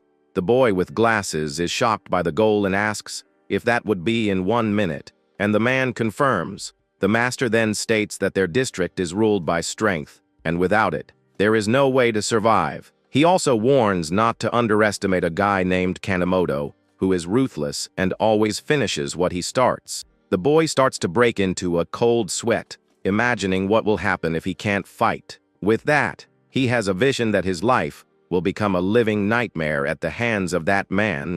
The instructor notices the change in attitude and asks if he still wants a break after all that. With a determined look, the young man shows that he's ready to get back to training without a break. and the scene shows a guy yelling with all his might that he's going to face the challenge as light streams in through a barred window. With that, the young man with glasses tells his mentor that he wants to live and overcome all his limits in that place. Then he bows as a sign of respect and begs to be properly trained so he can protect himself in the future. But the master warns the young man not to be all talk and tells him never to annoy him by slacking off. At that moment, the instructor stares at the boy and demands that he prove his determination through real actions from now on. As the student struggles, he remembers someone important and feels he needs to protect what is precious to him. With a serious look, the dark-haired man asks if the recruit fully understood the terms of this dangerous deal. The student quickly responds with a positive shout, and then the special training finally begins for real in that room. But the scene changes to a doctor giving posture instructions and telling the rookie to lower his hips to do the exercise correctly. The doctor then comments that the protagonist is very stubborn and acts like a lone wolf who doesn't like to follow orders. Back to the physical exertion, the boy is on the floor, completely out of breath and sweating a lot from fatigue. Then he collapses again on the hard floor, showing that extreme exhaustion is almost overcoming his will to continue. Noticing the uniform, the young man realizes the clothes are huge and wonders why he has to wear something so baggy. With that, the mentor explains that the outfit is meant to hide muscle growth and not attract the enemy's attention. He continues the warning, saying that if they find out about the training, they will try to take the boy down because he is still very weak. At this point, the man decides to explain how the power hierarchy works inside the reformatory and who the local bosses are. But the apprentice gets curious and asks if all the leaders there are cruel and obsessed with brute force like the others. The instructor says no, revealing that only one of them is truly power-hungry, while the others have different views. Intrigued, the young man questions how the other people manage to reach the top of the command chain without using only violence. Smiling, the veteran asks if he thought strength was everything and explains that wisdom is the secret to controlling others. The mentor explains that these guys became leaders and hold monthly meetings with the guards to maintain total order in that place. To prevent secrets from leaking, the conversations happen in an interview room, and they pretend it's just a casual chat between friends. We then see that each big shot has a different fighting level, which is why they always have trusted henchmen by their side for any fight. Then the scene focuses on the round table, where the powerful figures of the reformatory sit to discuss the current problems of the prison. With that, the mood starts to get tense as one of the attendees taps his fingers on the wood, showing impatience with the long conversation. At this moment, we are introduced to the dangerous Tetsu Kariha, who is the leader of the South District and has a criminal record full of serious stuff. He starts taunting the other big guy, saying he can't just stay quiet after what recently went down in his territory. But the tattooed brute loses it and yells that the matter is nobody's business in that meeting room. At that, the pink-haired guy continues to mock him and suggests the giant be disciplined in a very humiliating way if he can't control himself. He then states that if his colleague can't fight anymore, he'll end up alone in a pretty pathetic and sad situation. With a bizarre smile on his face, the villain starts laughing at his rival, showing he isn't the least bit afraid of the imminent danger. At that instant, the giant stands up furiously and challenges the mocker, while another leader tries to calm things down to avoid the worst. Meanwhile, we meet Shusu Kazami, the head of the West District, who comments on the strict investigation happening over there. But the provocateur doesn't stop and questions if the plan was really to take someone out to protect this Amamori guy. Then, the troublemaker wonders if the subordinate acted on his own or if he received direct orders from the one in charge. The long-haired man then says that the giant's follower is a bit slow and got his dumbness from his own master. With that, the tough guy completely loses his patience and grabs the skinny guy's collar with a lot of pent-up anger in his eyes. At that moment, the tattooed man asks if his rival really wants to see some action and shows he's ready for a physical fight. but the pink-haired psycho grabs a glass bottle and asks if his opponent really wants to face this dangerous fight right now. With that, the villain strikes the big guy's face with a heavy object, and total chaos breaks out inside the closed room. One of the bosses tries to break up the fight, warning that if the director finds out, it will be really bad for all of them. Then the same guy yells that's enough of the mess and shows that his patience with this nonsense is over. At that moment, a fourth leader appears, lights a cigarette, and calls the two brawlers' attitude pathetic. With that, we meet Koichi Naruse, head of the East District, who says that even after years, they're still like children. At that, the man in the tank top grabs the giant's collar with great force, showing he's not messing around. Right after, the newcomer throws both fighters away, breaking up the fight with absurd strength all at once. With that, the peacemaker thanks him and says the new leader is the only one capable of controlling those two crazies. Even all beaten up, the brute gets annoyed and demands the meeting start right away to solve the problems for good. Meanwhile, the injured pink-haired man glares at his rival with a look of hatred, showing that the beef isn't over. Then the East leader orders them to keep an eye on the two instigators, and that an incident like this must not happen again. With a serious look, the guy in the tank top warns the big guy not to dare lay a finger on this Amamori person. Seeing the tension, the other boss tries to calm things down, saying he understands their feelings, but that it's better to avoid more trouble. The giant remains silent at the table and clenches his fist tightly, showing all his contained anger at that moment. At that, the tattooed man threatens them both, saying that if they drag the East District into this mess, he won't forgive them. But the pink-haired man replies that he doesn't care, as long as his rival takes good care of his little pet. The big guy stays quiet and just observes the situation as the tension in the room escalates between them. Then, the provocateur interprets the silence as a sign of agreement and asks if he's right about it. The villain then claps happily and declares that the meeting is over, since everything was resolved through fear. As the others leave, the giant remains seated and picks up a glass with a handful of pent-up anger. Right after, he crushes the object with force, showing that he won't let this humiliation slide at all. With an expression of pure fury, the giant shows he won't easily accept the orders of the other leaders. At that moment, his right-hand man appears and calls for the boss. While he's still holding the glass shards in his hand, the subordinate comments that the other bosses didn't seem convinced and asks about the plan for this Tamiya guy. But the big guy just scoffs at the order he received, repeating that he can't take out Amamori.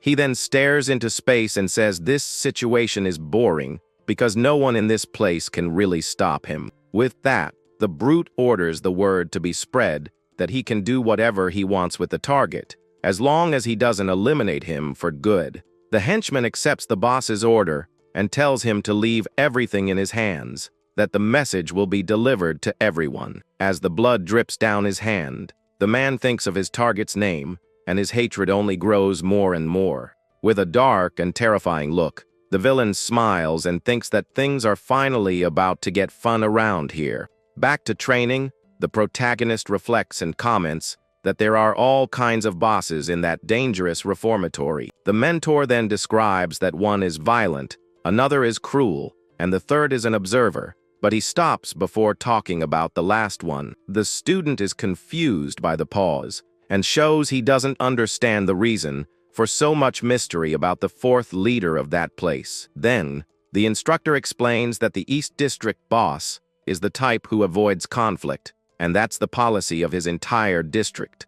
But he warns that if you start a fight, the leader will protect you, but the punishment afterward is dealt by him without mercy. The boy with glasses is shocked by the information and asks if the guy has that much influence to act that way. With that, the master reveals that he is the strongest man in the detention center, and nobody knows anything about his past. After the whole explanation, the instructor says he has given the necessary information and tells the student to get back to training. Without complaining, the young man accepts, and the first exercise ordered is 20 push-ups to start warming up. Meanwhile, The doctor observes everything and gives instructions to the boy while wondering when she last saw the mentor, so excited. She then writes a report and wishes Amamori good luck, showing that she is also involved in this grand plan. The scene begins with some henchmen yelling that the area is restricted and no one can pass through that hallway. We then see a bald, beaten-up guy complaining that he was made a fool of by that Korea guy in front of everyone. The giant gets angry at the incompetence and punches the henchman, asking how he's going to fix this mess now. On the floor, the man shouts that he'll go after the rival immediately and that he'll beat him up without any mercy. But the boss calls him trash and asks if he plans to cause more trouble and bring shame to the group. At that moment, the right-hand man tries to calm the leader down, saying that getting angry won't solve the situation. He suggests letting the matter go, as the subordinate has already been punished enough for his huge failure. With that, the advisor tells the man to control himself more from now on, as they have things to do. The bald guy apologizes to the boss, but the big guy warns that he knows what will happen if he messes up again. Out of patience, the leader yells at the incompetent henchman to get out of his sight immediately and not come back. The man leaves the room all beaten up and humiliated, but with a look of pure revenge for everything that happened. The boss then says it's Amamori's fault, and that even though he can't eliminate the target, he won't let it slide. With a wicked smile, the advisor agrees and says they're going to give the rookie a taste of what's to come. Meanwhile, our protagonist is training hard and feeling the warm welcome he received in the place. The scene cuts to the outside of the reformatory, showing the imposing building under a cloudy, gray sky. In the shower, the young man is cleaning the area and complaining that the muscle pain from training is still really bad. He wonders if, with all this pain, he'll even be able to train properly today without passing out. But suddenly, one of the showers turns on by itself, and the young man gets startled because there was no one around. Confused, he thinks he was sure he had closed the main valve and goes over to check what's going on. As he approaches the valve, the boy notices something strange and stops suddenly, looking ahead. The boy with glasses wonders what's happening as a hand approaches him from behind by surprise. At that, someone grabs his head with force and slams his face against the wall without any mercy. The attacker says the boss told them to take care of the rookie, and the other points to a bucket nearby. They hold him and show him a bucket of dirty water and roaches, saying he looks tired from the hard work. Then the bullies dunk the boy's head into the disgusting water and start laughing at the humiliating situation. The scene changes to the laundry room, where some inmates are folding clean clothes into neat piles.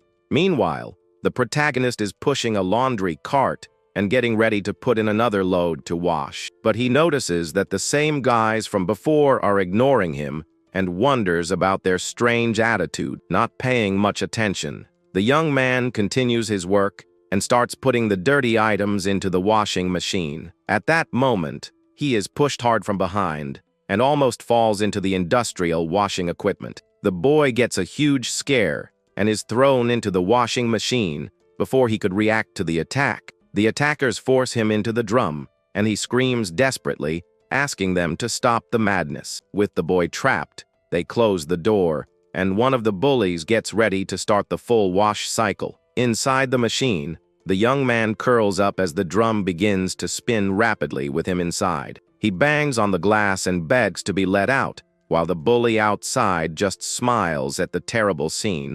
An inmate comments that this is dangerous, but the group's leader says the boss ordered them not to eliminate him, so it's fine. Another prisoner watches the scene with pity and comments that if it were him, he wouldn't be able to handle this kind of thing. Time passes, and now at lunchtime, one of the inmates carries his food tray through the crowded cafeteria. Despite everything, the protagonist appears in the cafeteria with his tray and a serious, determined look on his face. But as he walks, someone simply throws the rest of their food onto our hero's tray for no reason. The bully pretends it was an accident and throws hot food on our hero's tray with a cynical smile on his face. With that, the hot soup spills on the young man, and he screams in pain while the attacker just watches the scene from afar. At that, The other bullies approach, and one of them cynically asks if the boy with glasses is okay after what happened. Then another attacker kicks his tray and tells the boy to be more careful where he walks in that cafeteria. On the floor, the young man is forced to eat the food from the ground because the boss ordered them to make sure he ate well. But a guard appears and yells at everyone, asking if they want to go to solitary because of the mess. The guard complains that the boy always causes trouble and tells him to go to the infirmary alone to take care of his injuries. On the fallen tray, we see the protagonist's broken glasses and some stains, showing the violence of the recent attack. In the infirmary, the doctor treats his wounds and comments that this is going too far and his body won't be able to take it. With that, she turns to the boy's mentor and asks if he has any kind of plan to stop this situation. But the instructor replies that he's not his babysitter and that the student needs to go through this because not everything in this lesson is bad. The boy with glasses is confused by the answer and asks why he has to take so many hits without being able to fight back. Then, the master explains that there are things you only learn by taking a beating, and understanding pain is the key to getting stronger. He continues, saying that the guys in the cafeteria had certain habits before attacking, and that to win, you need to see them. The man then tells the young man to observe his attackers while he's being beaten and not to waste this unique learning opportunity. But the student says he can't do that because he doesn't have the luxury of thinking about anything else while being pummeled. At that, the instructor holds the boy's shoulder firmly and offers to teach him how to do this tactical observation.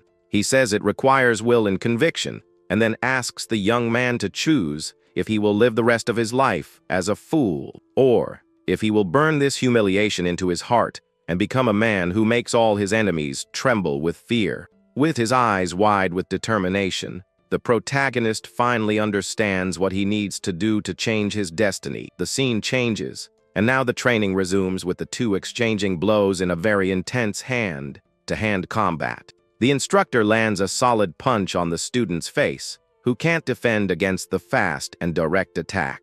The master yells at the young man not to close his eyes, and he agrees, because in a real fight, that would be fatal. With that, the mentor explains that opponents always show a sign before attacking, and that he needs to watch carefully. Then another blow comes towards the boy, and the instructor tells him to identify the attack's movement pattern. With a focused eye, the young man needs to analyze and memorize his rival's gesture before he can even think about dodging. Finally, after taking a lot of hits, the protagonist manages to dodge a punch for the first time in training. But the man says it took him an hour to dodge once, and that a real fight is still impossible. The master says that's why letting enemies hit him is important and tells the student not to forget what he's learned. In a serious tone, the instructor warns his pupil not to waste the chance he's being given right now. Then the man puts on his coat and says he has business to attend to, and the young man can come back after finishing the exercises. Before leaving, he praises the boy, saying he did well and that he's no longer just a loser. The protagonist is surprised by the compliment and seems a little more confident after hearing his master's words. The scene cuts to the instructor in a bathroom, counting something while he calmly waits for time to pass. Soon after, he goes to the infirmary and asks the doctor for medicine, who is shocked by his crazy request. But the man replies that going easy on the boy won't do any good for their intensive training. He continues, explaining that they don't have time and the method is risky, but that's why the young man needs to get strong fast. Then the doctor asks if he's not afraid the boy will break, because if he gets caught, he'll be completely finished. With a confident smile, the mentor replies that the student isn't as weak as she thinks he is. He then looks at the doctor and says that just as she believes in him, he also believes in his pupil's potential. While training, the protagonist focuses on irritating his eyes and not closing them, even with the bullies beating him up in the background. Afterwards, he splashes water on his face and thinks that the next step is to track high-speed objects with his eyes. With his eyes open, he stares into the strong stream of water and feels that this part of the training is really painful. Meanwhile, he continues to get beaten up every day, but without ever throwing a single punch back at the guys. But slowly, the young man starts to get the hang of it and is able to observe his opponent's attacks better. In the cafeteria, one of the attackers complains that it's no fun hitting him if the boy doesn't fight back and the guards ignore it. Then, two inmates talk about making a bet, but the other one doesn't care how many punches the rookie will take. The first guy then says he's wrong and reminds him that a dangerous fellow is about to get out of solitary today. The scene then focuses on a dark cell, and we see that the so-called Kaioyama, the collector, has finally been released from his punishment. The inmate comments that the psycho must be stressed out, and we see a cloth with various parts of people on the table. With a crazy look in his eyes, the newly released prisoner is eager to start a new wave of violence in that place. The scene changes to free time, and we see the prison yard surrounded by fences and barbed wire everywhere. While the protagonist is sitting alone, some inmates whisper about the new danger that's lurking around. We then see this Kaioyama walking with a guard who warns him not to cause trouble with anyone again. But the man just gives a sinister smile, showing he has no intention of following the rules of the place. Soon after, he approaches our hero and challenges him to a fight right there in the middle of the prison yard. Two inmates watch the scene, and one of them explains that the guy isn't strong, but he's completely out of his mind. He continues, saying that while others just punch, this one likes to choke his victims and take some souvenirs. With that, we see the psycho in action, and he really does take some parts from the people he defeats in fights. To make matters worse, the guy keeps everything in glass jars, which is why he earned the nickname, the Collector. The so-called Takedo Kaioyama introduces himself to the protagonist with a fake smile as the atmosphere gets very heavy between them in the yard. Then the psycho reveals his bizarre desire to take the boy's left eye and tells him to make up any excuse for the local guards. Shocked by his rival's madness, the young man realizes he's facing a real psychopath who has no remorse for his actions. The villain then approaches slowly with a dark look and warns that the rookie's silence will be taken as a yes. At that moment, the maniac leaps towards the hero with sharp claws, while the other prisoners start yelling and calling for bets on the fight. With that, one of the inmates organizes the betting and announces that the rookie's odds of winning are only 1 to 10 against the monster. The first blow is thrown with absurd speed, and the boy with glasses desperately tries to defend himself from his opponent's fury. Even while trying to protect himself, the boy feels the impact of the attack and backs away, trying to catch his breath so he doesn't fall right at the start. With a bizarre expression, the attacker comments that the target's taste is very fresh and shows he's enjoying every second of the cruel combat. The collector then prepares to advance again, showing he won't give the poor student with glasses any rest. At that instant, the master tells his pupil to carefully observe the enemy's every move to find an opening in the total chaos. As the villain attacks again, the young man focuses his vision and tries to predict where his rival's arm will move so he can escape. With great concentration, the hero tries to find a pattern or a tell in his movements that will help him survive the psychopat's fatal blows. But the psycho's speed is too high, and he manages to land a shallow cut that makes the protagonist's blood splatter on the gray ground. Even injured, the boy doesn't give up and tells himself that he's starting to see the attacks after so much mental effort. At this, the attacker gets irritated with the boy's resistance and backs off for a brief second, while the spectators watch in silence.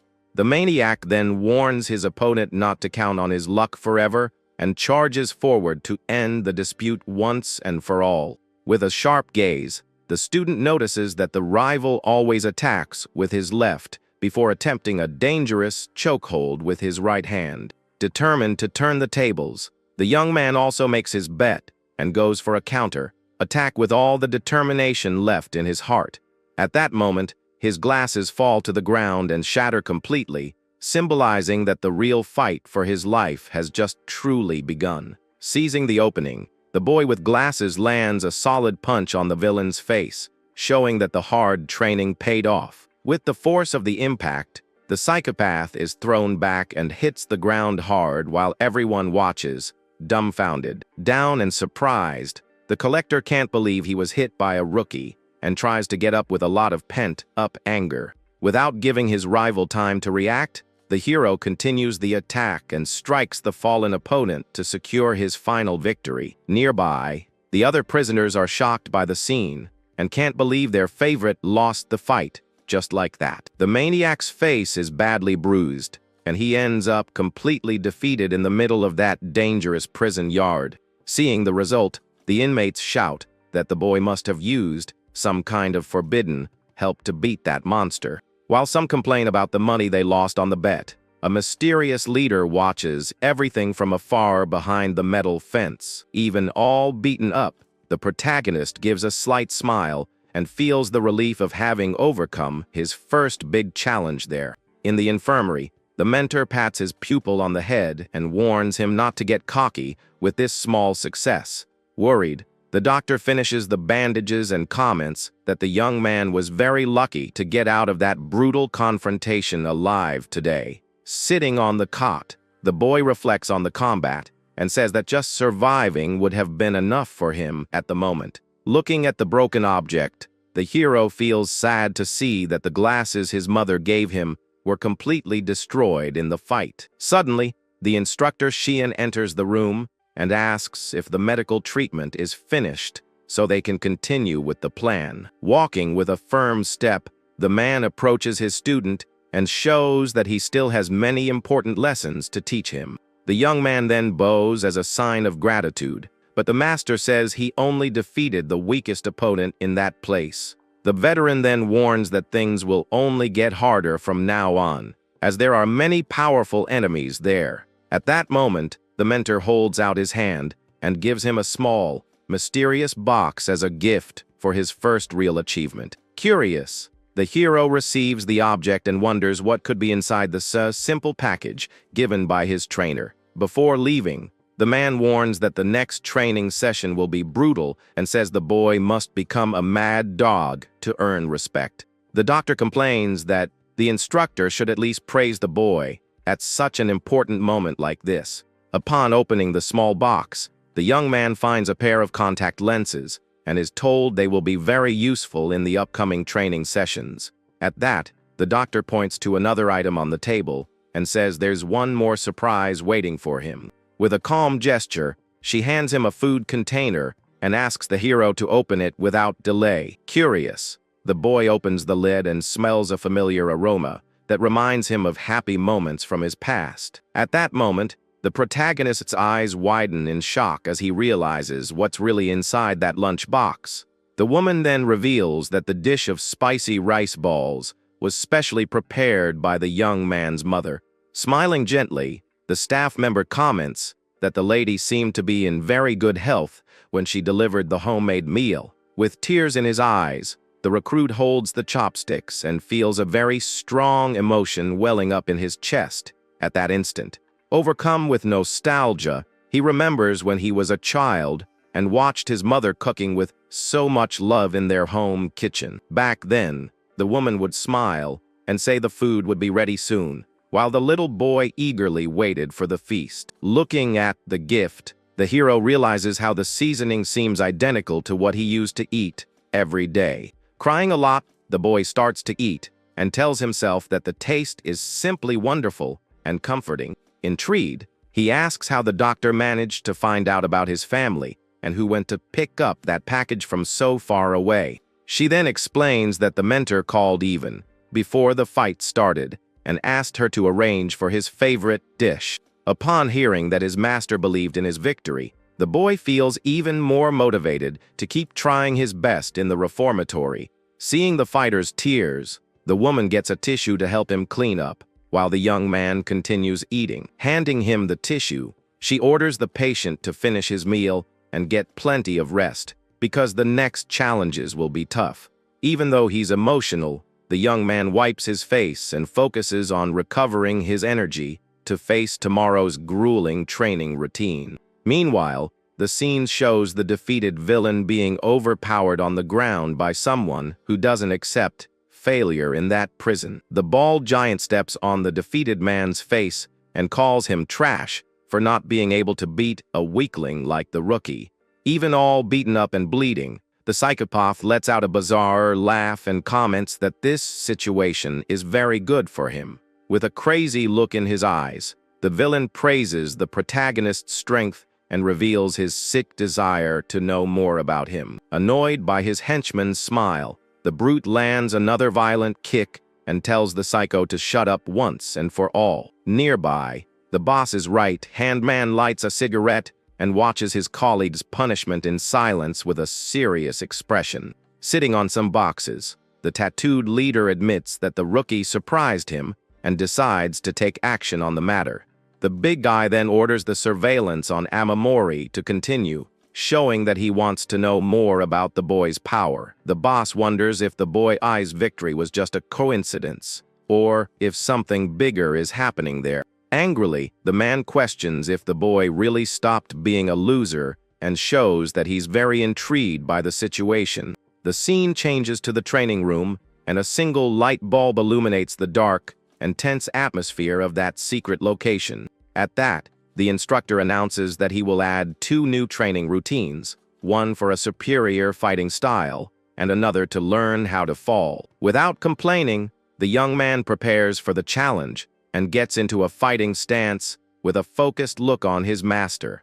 Immediately after, the training begins, and the two exchange blows at high speed to improve the student's skills. The mentor demonstrates a punching motion and shows the correct posture for the apprentice to copy the move perfectly. With clenched teeth, the pupil endures the pain of the attacks and forces himself not to pass out during this new phase of training. The master then lands a punch to the boy's stomach and reminds him of the importance of protecting himself from the enemy's direct hits. The instructor yells at him to tense his abs and protect his internal organs to avoid serious damage in a fight. Right after, the man grabs the boy's neck and explains that breathing at the neck is also a crucial point of combat. With the young man trapped, the veteran tells him to find out for how many seconds he can hold his breath before passing out. Once released, the hero is surprised by the test and realizes he still has a lot to learn to survive in that place. The master explains that the lack of air makes time seem slower and that the body's 5 senses become much weaker. He then reveals that the moment an opponent starts breathing again is the best chance for victory, as their body is paralyzed. The student gets worried and asks what he should do if he's the one being attacked in that dangerous situation. With that, the instructor says the secret is to control your heartbeat so that your breathing follows the right rhythm. With a serious look, the veteran states that to become the strongest, you need to manipulate your body using only the power of your mind. He then continues the lesson, saying that understanding body mechanics is the only way to deliver a truly effective blow. The man tells the boy to get a skeleton diagram and memorize everything to know exactly where to aim in future fights. The mentor warns that without memorizing the vital points, he would just be punching in the dark without any real strategy. He also teaches that when attacking, you need to immobilize the rival and use your knee to cause the maximum possible damage. When the young man practices a kick, the instructor yells that it's wrong and tells him to focus all his strength in his legs. With the correction, the movement comes out much better, and the master praises his progress, asking him to repeat the move one more time. The veteran then demands even more speed and tells his pupil to use both legs efficiently for a perfect attack. The boy obeys and delivers a powerful kick that destroys the target, showing all his progress in the tough training. With a focused look, the master observes the result of his teaching and seems satisfied with his student's dedication. Already dressed, the man praises the boy's performance, and the young man thanks him for all the valuable lessons he's learned so far. The veteran warns that he can now fight on his own, and that the first opponent is the most important to prove his worth. With that, he suggests that the cell leader would be the ideal target, and orders the rookie to defeat him without a second's hesitation. The boy faces the new challenge with determination as the master tells him to become the rabid dog that everyone fears in that place. Suddenly, a loudspeaker announces that free time is over and all inmates must return to their cells immediately. The prisoners then walk back to their rooms, and our hero follows the flow with a new and dangerous objective in mind. The master gives the young man the freedom to choose how and when to fight, but reminds him to use everything he practiced in training. At that, the boy walks down the hall and wonders if a formal duel or a surprise fight would be the best option for his mission. Suddenly, the protagonist stops and lifts his face with a serious expression, as if he has finally made a decision. Back in the cell leader finds it strange that the rookie returned so early from his free time that day. The leader then gets annoyed seeing a cellmate lying on his bed, and the guy replies for him not to be so petty. With that, the boss loses his patience and grabs the man by the collar, showing he won't tolerate such disrespect. He then tries to throw a punch, but the troublemaker uses the blanket to defend himself and gets his rival's hand dirty. The attacker's hand gets all dirty, and he doesn't understand what happened, as he didn't expect this tactic from his cellmate. Our hero notices the mess and tries to react, but the boss's hand is already covered in gunk from the prank. With a mocking smile, the long-haired man shows that he was just pulling a prank on his companion. He starts laughing loudly and comments that the rookie's reactions are always the best and funniest to watch. The guy then explains he was just using the blanket to clean his hands, and says the leader is overreacting. While washing his hands at the sink, the prankster says they're all men in there, and so they need to cooperate with each other. At that moment, an older inmate approaches the protagonist and says that if he wants protection, this is a small price to pay. With a disgusted look, the young man glares at the man, showing he won't accept any kind of intimidation in that place. With that, the boy kicks the guy and yells at him to get away, while the man says he's cooler than the boss. Without hesitation, the hero punches the man in the face, making it clear he's not there to make friends with anyone. On the floor, the inmate gets furious and asks what the rookie thinks he's doing with all this rebellion. The man then goes on the attack, but the protagonist dodges with ease, showing the training paid off. Right after, he counter-attacks with a spinning kick, showing everyone in the cell that he's not a weakling anymore. The cell leader wipes the blood from his face and admits the rookie is much stronger than he initially thought. With a smile on his face, the leader warns that now he'll have to fight for real to win this dispute. At that moment, the man lunges forward with impressive speed and prepares to deliver a powerful blow. The veteran then attacks, but our hero manages to block the punch with both arms crossed in front of his body. With the impact, the boy feels an incredible force and complains that his hands went numb with just a single hit.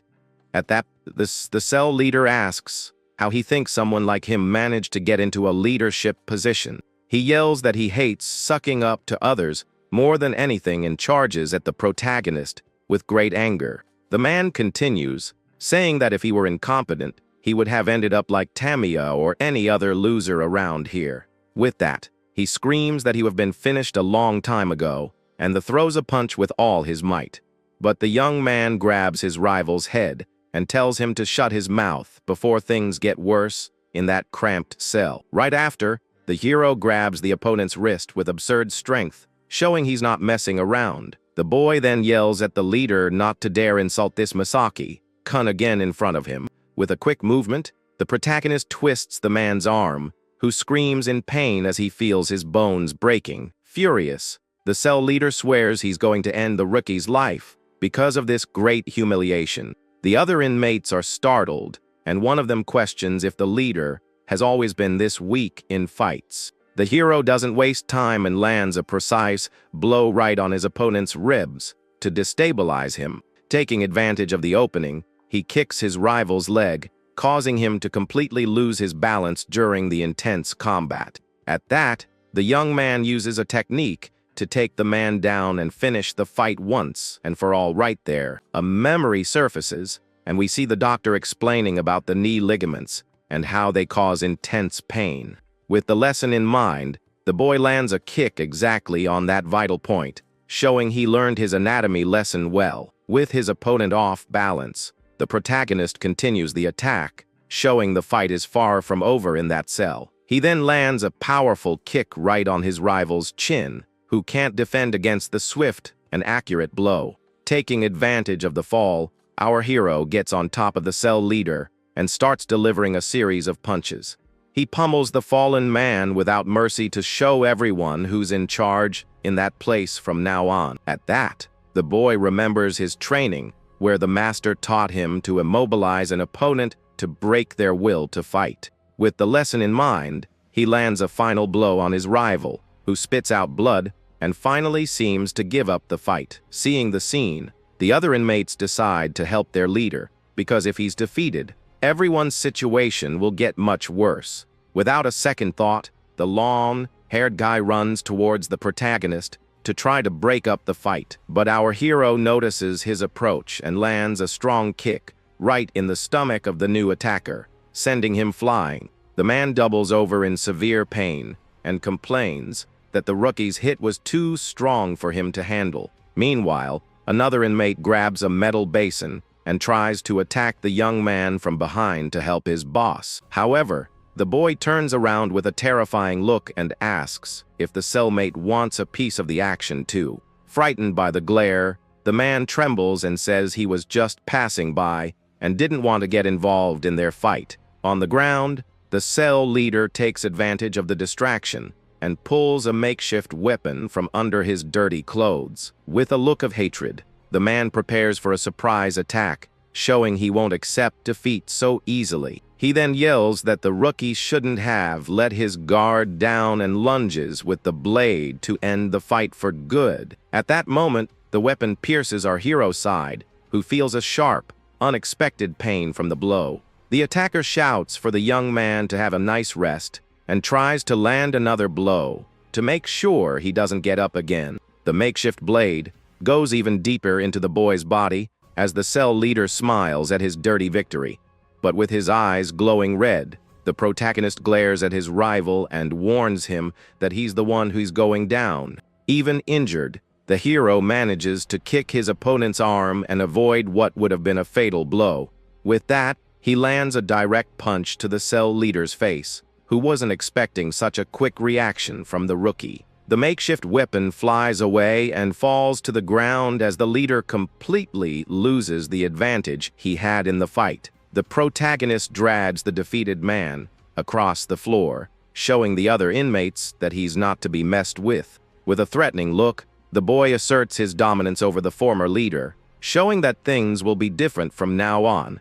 He holds his wound and feels the sharp pain, but tears of relief stream down his face, tired from so much tension. Seeing the outcome of the fight, the roommates are shocked and realize that power has just changed hands. The young man then grabs the defeated man's hair and declares himself the new leader of that cell for all to see. The scene changes to the prison hallway, and the atmosphere becomes even heavier after the end of the power struggle in the room. A guard appears and announces that the lights will be turned off in 10 minutes, and everyone should be in their beds soon. The inmates start getting ready for bed, and our hero feels a bit strange with the new position he's earned. With a clenched fist, the boy reflects on his victory, and the adrenaline from the battle still runs strong in his veins. He cries a little, barely able to believe he actually managed to defeat an enemy as strong as the former leader. While one of the inmates makes his bed, he complains that the rookie is in the way, and the mood gets a little tense. The young man wonders if he had to go that far, but the other man reminds him that those are the rules of this cruel place. With a serious look, the long-haired man warns him not to get comfortable, because the nail that sticks out gets hammered down.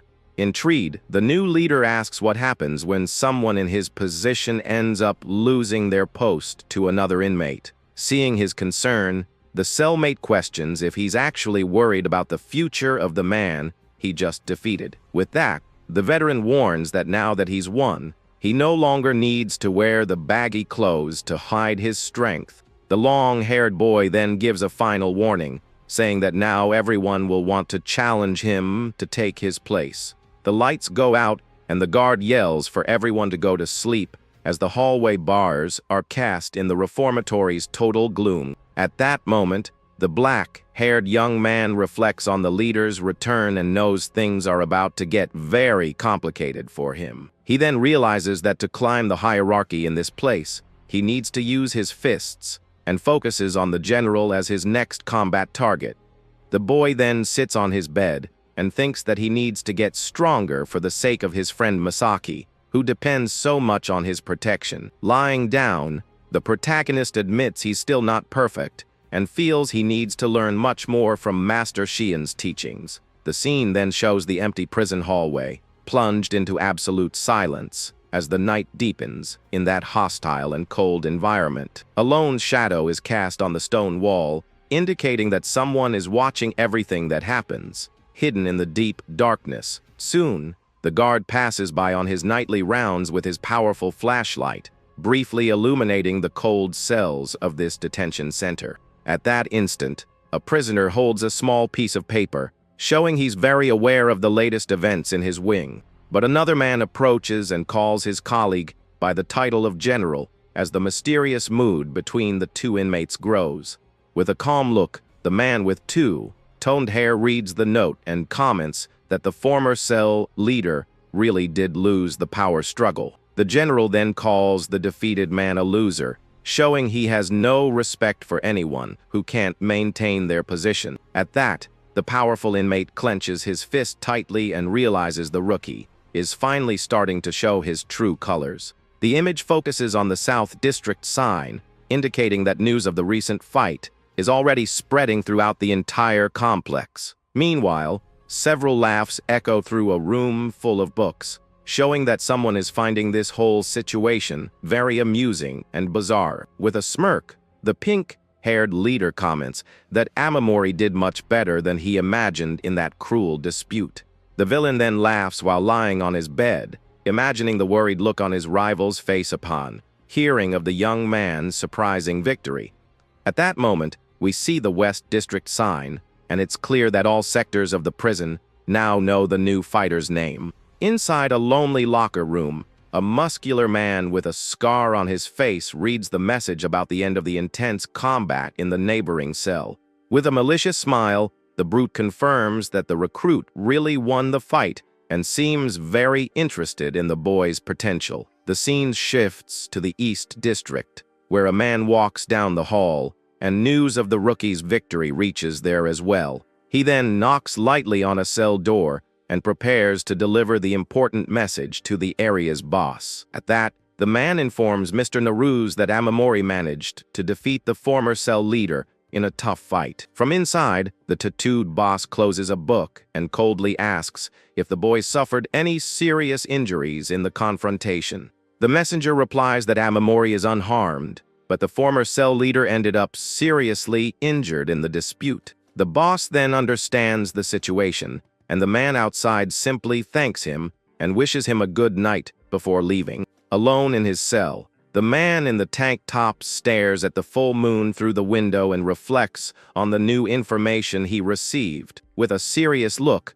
the man in the tank top turns around and realizes that things in that reformatory have just gotten much more complicated. The scene cuts to the outside of the prison, showing the imposing building as the day slowly breaks on the horizon. In the cafeteria, the other inmates whisper and look at our hero with fear and curiosity due to his sudden fame. The young man notices that the reaction is different from when he beat Koyama and wonders if it's because he fought for a position. Suddenly, the West District boss approaches the table and calls the protagonist by name with an intimidating smile on his face. With a cynical look, the man introduces himself as Shusu Kazami, the powerful boss of the entire west wing of that dangerous prison. The boy questions if it's safe for him to be there, but the boss says he gets along with the North leader, so there's no problem. The veteran then jokes that the other leader would be annoyed, and the rookie gets straight to the point and asks what he wants. At that, the tattooed man reveals that the North boss won't let it slide, but that he sees potential in the boy and wants to help him out. Confused, the black-haired young man doesn't understand the proposal and asks what the man really means by this offer of help. With a wicked smile, the boss offers him protection in exchange for the boy becoming his spy inside the reformatory. The hero repeats the proposal, and the leader says that since he's also a boss, this protection task is very easy for him. But without a second thought, our protagonist refuses the offer, leaving the powerful West District boss speechless. The boss is shocked and asks if the young man thinks he can fight Kanemoto and his men all by himself. Calmly, the boy explains that if a powerful person seeks help from a target, it means that person has no allies. He continues, saying the leader wouldn't do anything alone and would be taken out before he could even help him in a fight. Furious, the tattooed man slams his hand on the table, showing all his frustration with the rookie's refusal. The brute then stands up, tells the boy to do whatever he wants, and storms out of the cafeteria, very annoyed.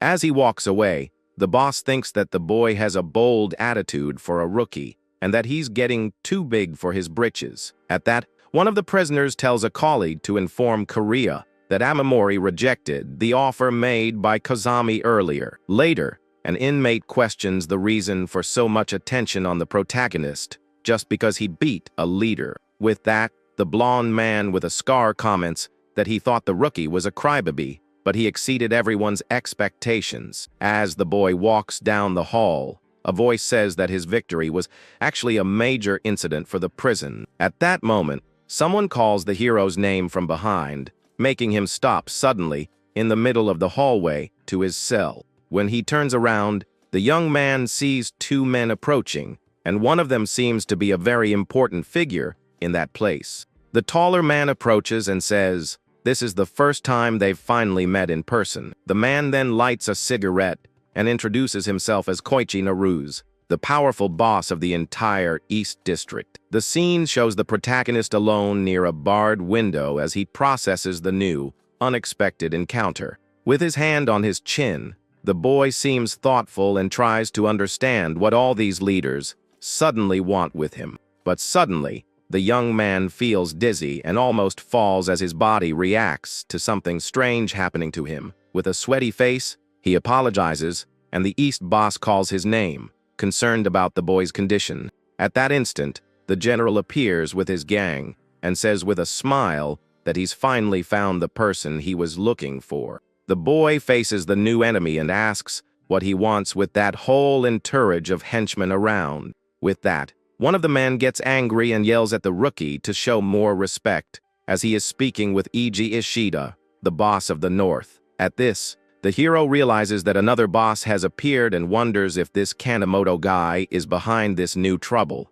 The general then reveals that the defeated cell leader was one of his men, and the protagonist understands the situation. With a smile, the powerful inmate says he won't fight the boy, as it wouldn't be an easy contest for him. The man with two-toned hair then orders his henchmen to give the rookie a proper welcome, and the fight begins. Without wasting time, the hero dodges the first punch and prepares to face both opponents at the same time. He manages to dodge the blows with agility, showing that the tough training really paid off. With firm arms, the young man blocks one of the attacks and prepares to counter with all his built-up strength. Clenching his teeth, the boy withstands the pressure from both enemies and focuses on finding an opening to counter-attack. With a quick movement, he lands a punch in the stomach of one of the henchmen, who feels the impact of the direct hit. The protagonist continues to move down the hallway, trying to avoid being surrounded by the boss's two brutes.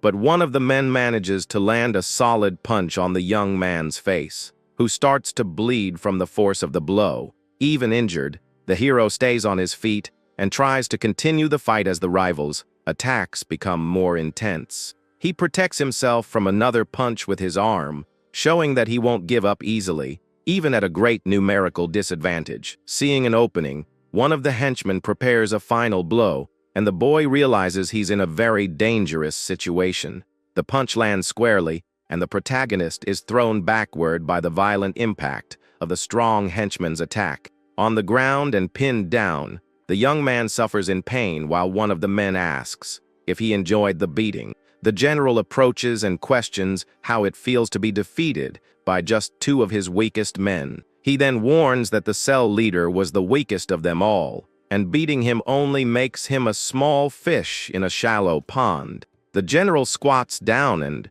says he's a generous guy, but doesn't forgive those who embarrass him in front of others. With a smile, he says the rookie made him a laughingstock, and so revenge is a natural thing to happen. Even all beaten up, the boy glares at the boss, who prepares to let his henchmen take care of the rest.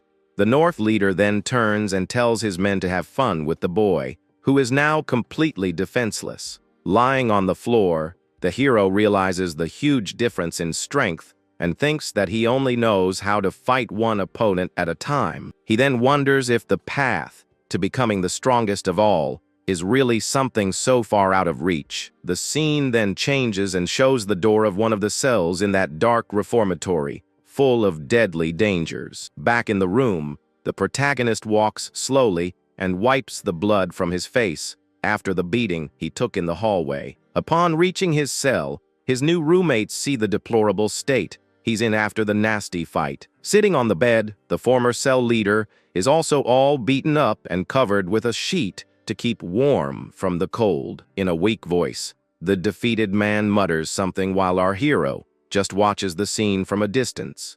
The boy thinks about not approaching, knowing his cellmate has his pride and probably doesn't want to be seen like this. Suddenly, one of the inmates approaches the former boss with a mocking smile and a provocative attitude. He calls the man by his number and tells the poor guy to get up from the floor because he has an important task for him now. The bully says he needs to use the bathroom and warns that the defeated man knows very well what he needs to do in this situation. With a look of pure hatred, the ex-leader glares at the troublemaker, showing he won't accept this humiliation quietly, but the attacker asks who he thinks he is and lands a violent blow on the man who is still recovering. At that, the guy says the ex-boss is now just trash and that this kind of humiliating work is for people like him. Then another inmate joins in and yells at the fallen man, saying he's nothing in that cell anymore. With clenched teeth, the former leader holds back his anger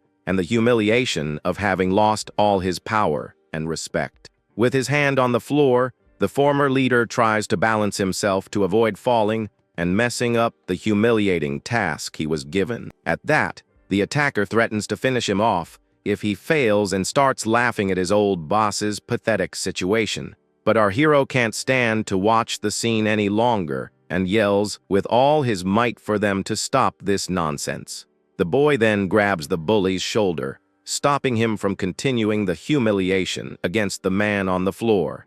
With a serious look, the new leader tells the guy to stop the foolishness and mind his own business. A cellmate says it's the rule, but the protagonist replies that he doesn't care about the traditions of that place. With that, he declares himself the new boss and warns that he will not tolerate any kind of humiliation against other inmates. With a threatening look, the boy challenges anyone who has a problem with the new rule to face him with force. The other prisoners are left speechless and look at each other, not knowing what to do in the face of the new order imposed by the rookie. At that, the long-haired guy finds the whole situation stupid and disagrees with the new leader's attitude. But suddenly, the former boss shouts Amamori's name, showing that he did not like his intervention in the fight at all. Angrily, he asks who gave him the right to feel sorry for him and says he would rather be eliminated than go through this shame. The man then challenges the attacker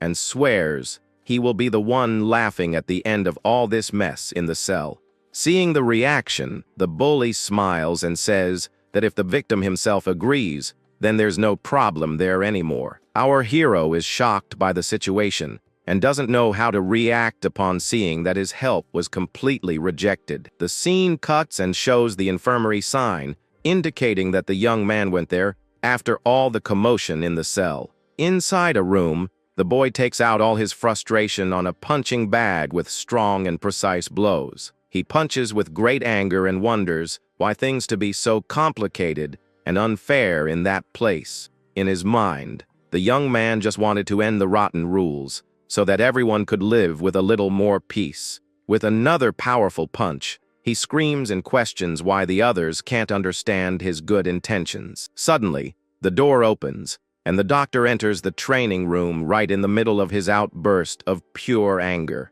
Surprised by the visit, the boy stops his exercise and calls for Dr. Kando with a very confused look on his face. With that, she hands a towel to the young man and asks what happened, since he seems very annoyed about something. At this, the protagonist starts to vent and says the whole situation is very complicated and he doesn't know what to do. He continues explaining that he doesn't understand because he just wanted things to be better for everyone in that cell. The doctor then explains that to them, the boy is denying the only logic they know, and that's why they don't accept it. With her hand on his shoulder, she advises him to keep fighting because he will only become the boss if he doesn't give up on his plan. Determined, the boy says he will try 1,000 times harder, but regrets that his master isn't there to teach him. Curious, the woman asks what he wanted to learn, and the young man reveals that he needs to know how to fight against several people at once. With a smile, she says it's easy and that the tactic is to run, because then the enemies will lower their guard while chasing him. She then moves quickly and reveals that this is the perfect moment to attack the vital points of each one of them. At that, the doctor stops in front of him and explains that the blow needs to be unique and fatal to really work in a fight. The scene focuses on the empty room and shows that the demonstration was so fast that the boy could barely follow it with his eyes. Shocked by the doctor's speed, the young man breaks out in a cold sweat and realizes she is much stronger than she looks. She pulls the towel back and asks if he doesn't remember the warning she gave him before about her skills. With a smile, the woman reveals that she is not an ordinary doctor and tells them to leave the training there for now. At that, she warns him that it's almost time for work and that if he's late, his evaluation could drop a lot. With an encouraging smile, she wishes him good luck and calls him the cell leader, showing her support for the boy's plan. The scene changes to work time, and we see a mop on the floor as the inmates begin the day's cleaning. It's then explained that inmates from the same group work together and are evaluated on their attitude and performance on the task. The chart shows that each inmate receives points according to their performance in the reformatory's daily tasks. By accumulating a certain number of these marks, prisoners earn the right to receive visits from their families. With that, the management and assignment of each job are in the hands of the leader who has the most trust from the top boss. At this moment, we discovered that the one responsible for commanding the entire North District is the feared Shinya Eg. The guard then warns that if just one person fails at their job, everyone in the group loses their points at once. With a focused look, the hero responds positively and accepts the challenge of maintaining order among his peers. The officer then demands that no one slacks off and orders everyone to start working seriously right now. At that, the prisoners walk in a single-file line to the work area where the heavy machinery is already running. As he walks, the black-haired boy thinks that at this rate, he might be able to see his beloved mother very soon. But two inmates whisper in the background, saying that the North leader is going to pull something on the rookie again. Suddenly, a loud sound of steam comes from inside one of the industrial sanitation machines in that wing. Smiling wickedly, the henchmen notice the target's arrival and confirm that they are ready for their dirty plan. Calmly, the protagonist approaches one of the workers and requests a disinfection tray for the job. At that, the man removes the metal object from inside the hot oven and prepares to hand the item to the boy. Handing over the material, the man mockingly warns that the piece just came out and is at 200 degrees. Even feeling the intense heat, the young man places the heavy object on his metal transport cart. At that instant, we see that one of the wheels of the cargo vehicle is completely broken. With sweat dripping, the boy realizes that the equipment simply won't move and gets worried about the delay. The worker then warns that there are no extra carts and orders the student to carry everything using only his hands. At that, another inmate cynically asks if the hero can't push the weight with that completely destroyed wheel. The short haired prisoner mocks the situation and states that the equipment can't take another second of constant use. With that, the bully asks if the rookie is scared and says he's disappointed to see him run from such weak heat. At this, the hero realizes they're doing all of this on purpose and gets very annoyed with his rivals, unprovoked taunting. The young man then loses his patience and grabs the attacker's collar with great force to show he won't take any more disrespect. At that moment, the other inmates get scared and shout, asking what he's doing, since they're all going to lose their valuable points. Soon, one of the accomplices starts screaming for help, lying that Amamori is hitting someone for no reason. With that, a group of prisoners approaches and asks if the boy has gone completely crazy to cause trouble in Ishida's territory. The student notices that a large crowd has gathered quickly and wonders where the guards, who are supposed to be watching the work area, are. But the big guy in the group smiles bizarrely and reveals that the officers are on their break and the place is completely clear. At that instant, the protagonist realizes it was all a trap set by the North boss and that he can't beat so many enemies at once. With a push, the villain says the boy should have just followed orders from the start to avoid this unnecessary suffering. Then a hand quickly moves towards the young man's head, and he can't react in time to dodge the surprise attack. With great violence, the attacker shoves the boy's face against the metal counter and pins him down with immense force on his arm. At that, the bully orders the hero to carry the weight alone and threatens to stick his head in the hot machine if he keeps resisting. The scene shows the metal containers glowing hot as steam rises, indicating the real danger of getting badly burned there. In a hurry, the villain tells the young man to speed up and asks if he wants to be cooked alive while holding the heavy items. The protagonist extends his trembling arms and grabs the scorching metal box, feeling the intense pain spread through his palm. Clenching his teeth with all his will, the boy shows an expression of pure suffering as he tries to endure the absurd heat. With that, the bullies tell him to be very careful and warn him not to drop anything, or he'll have to wash everything all over again from scratch. Finally, the image focuses on the cafeteria sign, indicating that this difficult task must be completed at that final destination no matter what. With great effort, the boy finally places the hot box on the table, completing his part of the daily task. He then delivers the order, and the other inmate congratulates him on a job well done, despite all the difficulties. But suddenly, the colleague is shocked to see the young man's hands completely burned and covered in painful blisters. With that, he calls a guard and warns that Amamori got burned and urgently needs to go to the local infirmary. The officer just nods his head and allows the two to leave for the necessary medical treatment for the injury. At that, the two prisoners walk side by side down the hall towards the supposed infirmary of the reformatory. The black-haired protagonist follows suspiciously with a serious and grim look on his face as he moves along the path. At that moment, his companion notices the suspicion and turns his head back with a very tense expression. The hero then questions the rote and warns his colleague that the infirmary isn't in that direction of the hallway. With a wicked smile, the man says that obviously they are going to take care of his treatment, as agreed upon before. At that instant, another henchman appears and warns that this is a direct order from the boss, Ishida, and for the young man to give up.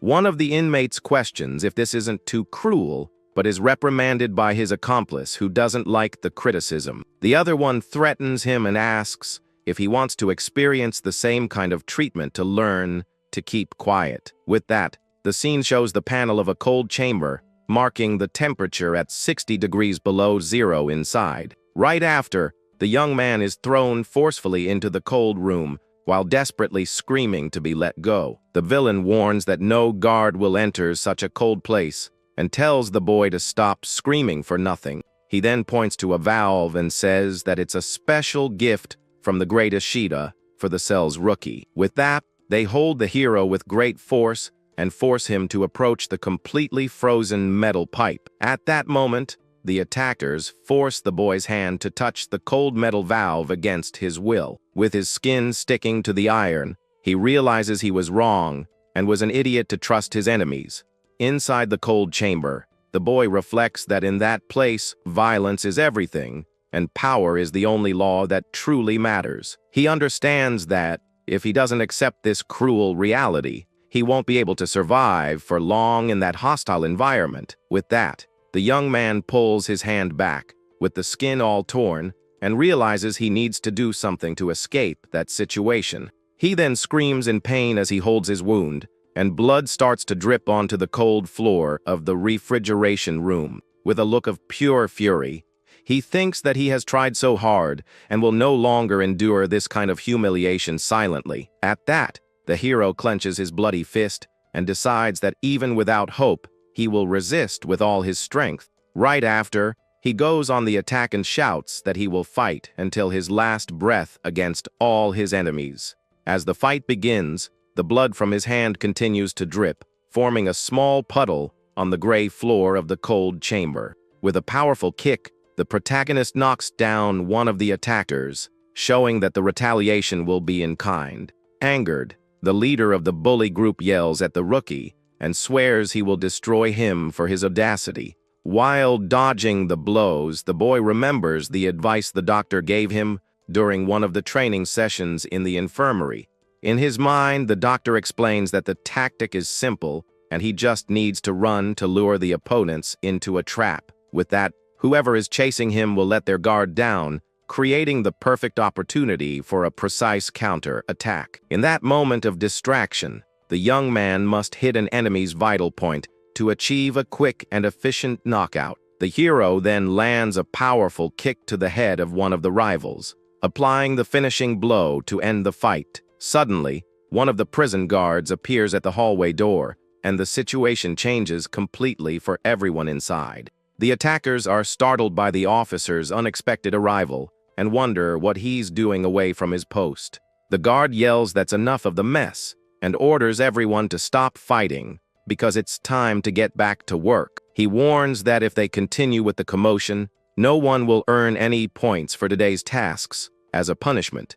Angrily, the leader of the bullies complains about the interference and shows all his frustration at not being able to finish the job. The leader of the attackers warns that next time he won't go so easy and leaves the place with his henchmen. With that, the group moves away through a dense mist, leaving our protagonist behind after the commotion. Alone, the boy thinks that he was saved by the guard and that Ishida is using the work to torment him on purpose. He realizes his rival is very cunning and can't be beaten by force alone, and wonders what the next attack will be. Suddenly, the East boss touches his shoulder and says there's a way to avoid the abuse without needing to get stronger. The man in the tank top then offers protection and invites him to join his East district to finally have peace. Completely confused and with no way out, the young man doesn't know what to do and becomes desperate with this unexpected proposal from the boss. Back at training, the instructor yells at the student to lift his leg higher and not to stop the exercise for anything. At that, the boy executes a powerful kick, showing his progress while the master watches, lying on the floor.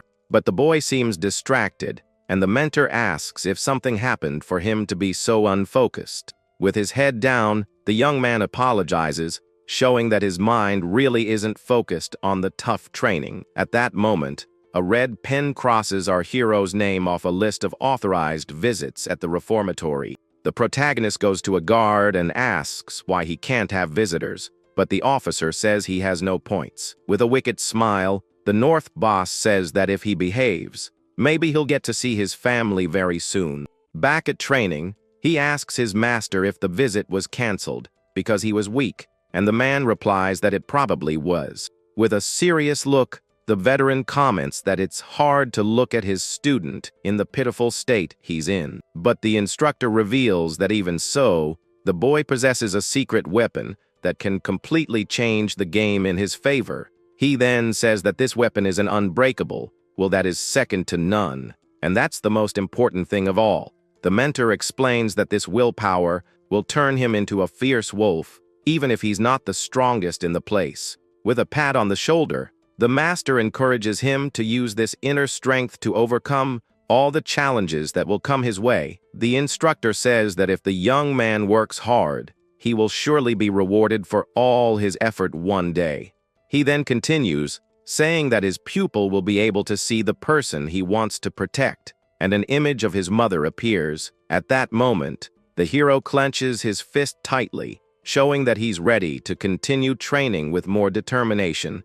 The boy then yells with all his determination that he just needs to get much stronger to overcome everything.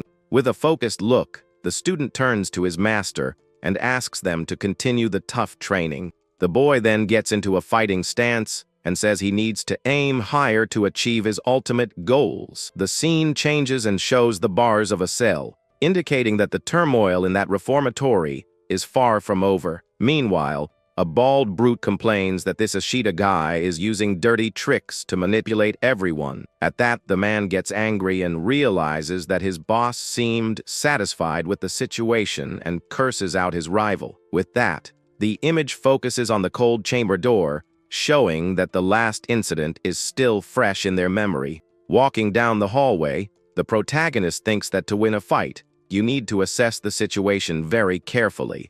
Nearby, the big bald guy complains that he was humiliated by his Ashita and thinks about hitting someone to relieve stress. The tough guy approaches the corner and reflects that in the end, the strongest one is always the one who comes out on top. At that instant, the two meet in the hallway, and the tension between the two rivals in that place escalates. With a mocking smile, the bald guy asks if the new cell leader is having fun with his new position of power. Without answering, our hero just glares at the man with a cold look, showing he's not afraid of the imminent danger. The boy then simply walks past the brute, completely ignoring him as if he were nothing. Angrily, the big guy complains about his audacity, and his henchman warns him not to dare lay a finger on the boy. But the hero hits the henchman and yells not to say Ashita's name while the man was threatening to tell him everything. At that, the bald guy gets furious with the attack and swears he'll prove to everyone that he's the strongest in that place. With a sideways glance, the protagonist prepares for the combat that's about to begin in that prison hallway. He then lands a powerful punch right on the brute's face, who can't dodge the quick and direct blow. At this, the boy feels his rival's incredible strength and realizes his power is much greater than he initially imagined. The student understands that if he stays only on the defensive, he will definitely end up losing the fight against the big guy. With that, he remembers his master's lesson and decides to aim for his opponent's weak spot, which is his unprotected jaw. The young man plants his foot firmly on the ground and prepares to deliver a precise blow with all his accumulated energy. Right after, he throws an uppercut, trying to hit the bald man's chin to end the fight. He thinks that he can't give the enemy any opening to retaliate, as that would be his immediate end in the dispute. The boy changes his target and hits his rival's neck, but the blow doesn't seem to have much effect on the brute's body. Angrily, he realizes he missed the vital point and is now in a very dangerous position against his adversary. Seizing the chance, the tough guy grabs the young man's arm with a smile, showing that the advantage in the fight has shifted. Without mercy, the man lands a violent headbutt on the hero's face, who feels the brutal impact of the surprise attack. With the force of the blow, the boy stumbles back a few steps and tries to stay on his feet to avoid falling to the hallway floor. Even all beaten up and bleeding, he mocks his opponent and asks if that's all he can do in the fight. Without wasting time, the student drags his foot and prepares to advance again, showing he's not going to give up. With a quick movement, he charges at the bald man and decides to focus his blows on the lower part of his rival's body. At that, the boy tries to punch, but his fist ends up hitting the floor hard, and the attack doesn't work out well. The big guy takes advantage of the opening and lands a strong kick right on the young man's leg, which was completely unprotected. But with the movement, the brute loses his balance and ends up falling on his butt after delivering the blow. On the ground, the hero glares at his opponent and wonders if his real weak spot is his legs and not his chain. The brute gets up and thinks that maybe he underestimated the rookie too much as the fight prepares to resume. With great anger in his eyes, the bald guy yells at his henchman to finish the boy off without any mercy.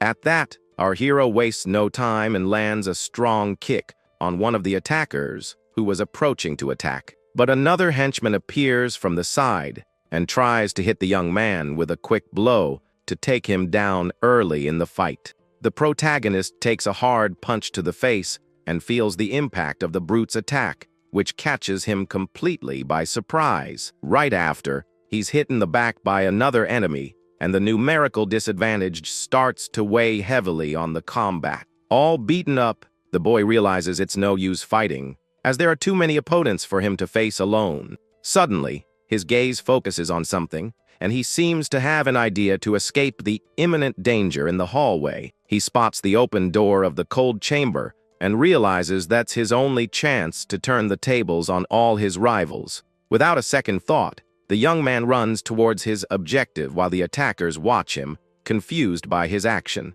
At this, the bald guy gets annoyed with the escape and shouts, asking if the rookie really thinks he can get away so easily. The boy manages to get into the cold room and slams the door shut to protect himself from his pursuers for a while. With a wicked smile, the brute says that if the boy wants to play hide and seek, he'll join the game. He glares at the closed door and warns that this is a deadly game that ends the moment the prey is captured. One of the henchmen approaches the cold chamber door to try to figure out what the hero is planning inside. The tough guy then enters the dark room and calls for the young man to show himself and face his final destiny right there. Amidst the cold fog, the man searches for his target, but can't see anything clearly in the dark environment. Suddenly, a punch comes out of the darkness and lands squarely on the bald man's face, who is shocked by the surprise attack. At that, the protagonist takes advantage of the darkness and starts attacking his enemy without giving him a chance to fight back. With a quick movement, the hero kicks one of the valves on the wall, and something starts to leak into the enclosed space. With his mouth bleeding, the brute gets furious with the attack and realizes the situation has turned very ugly for him. He then tries to run for the door and yells at the young man not to mess with him because things are about to get much worse. But our hero is faster and manages to close the cold chamber door before the bald guy could escape. With the temperature at 150 degrees below zero, the man swears he will send Mamoru to his doom for good. Outside, an inmate recounts that the boy closed the door, and all they could hear were the big guy's pathetic curses. Suddenly, another group appears and tells them to get out of there, because that territory belongs to another prison faction. With a mocking smile, the man scoffs at the newcomers and calls them someone's frozen lackeys. At this, one of the men from the other group gets angry at the taunt and curses at the rivals with a look full of pent-up anger. The henchman yells that the boss is angry because Ishida has been acting behind his back, and they used to be like brothers. Watching the beef, an inmate comments that Ishida's faction is getting cocky and that this is a disaster for Mamoru. The scene changes and shows the prison building at night as the tension between the factions only continues to grow. We see a group of prisoners running in a hurry through one of the dark corridors of that dangerous detention center. One of the men rushes his colleagues, saying they need to run or they won't make it to their destination in time. With his hand on his friend's shoulder, he hurries him along, but the other one doesn't seem to like his companion's attitude at all. The man then shoves his colleague and asks what happened, telling him not to get in his way again. Our hero watches the rush and wonders if they are heading towards his room to cause trouble. Right after, the group stops in front of a cell and prepares to invade the place with a very serious look. But the protagonist appears and tells them to get out of the way because he is the new leader of that cell from now on. With a determined look, the boy faces the invaders and shows that he won't tolerate any mess in his territory. On the floor, the former cell leader is all beaten up and wonders what on earth happened for him to get beaten so badly. At that, the East leader comments that this Nagao guy took out his fury on that man just because he couldn't get close to the rookie now. With a piercing gaze, the boss asks why the boy is there and says he's still waiting for a clear answer about the other day. He explains that the guy only managed to rise because the other one was slacking on guard duty, and that's what made Nagao so furious. At that moment, the veteran reveals that the poor guy begged Ishida for help, but the request was denied because he was no longer useful. With that, the man states that fear and desperation can change people, showing that this is the fate of those who lose their prominent place in the center. Then some officers arrive, yelling that this isn't a show and ordering them to take the injured inmate away from that area immediately.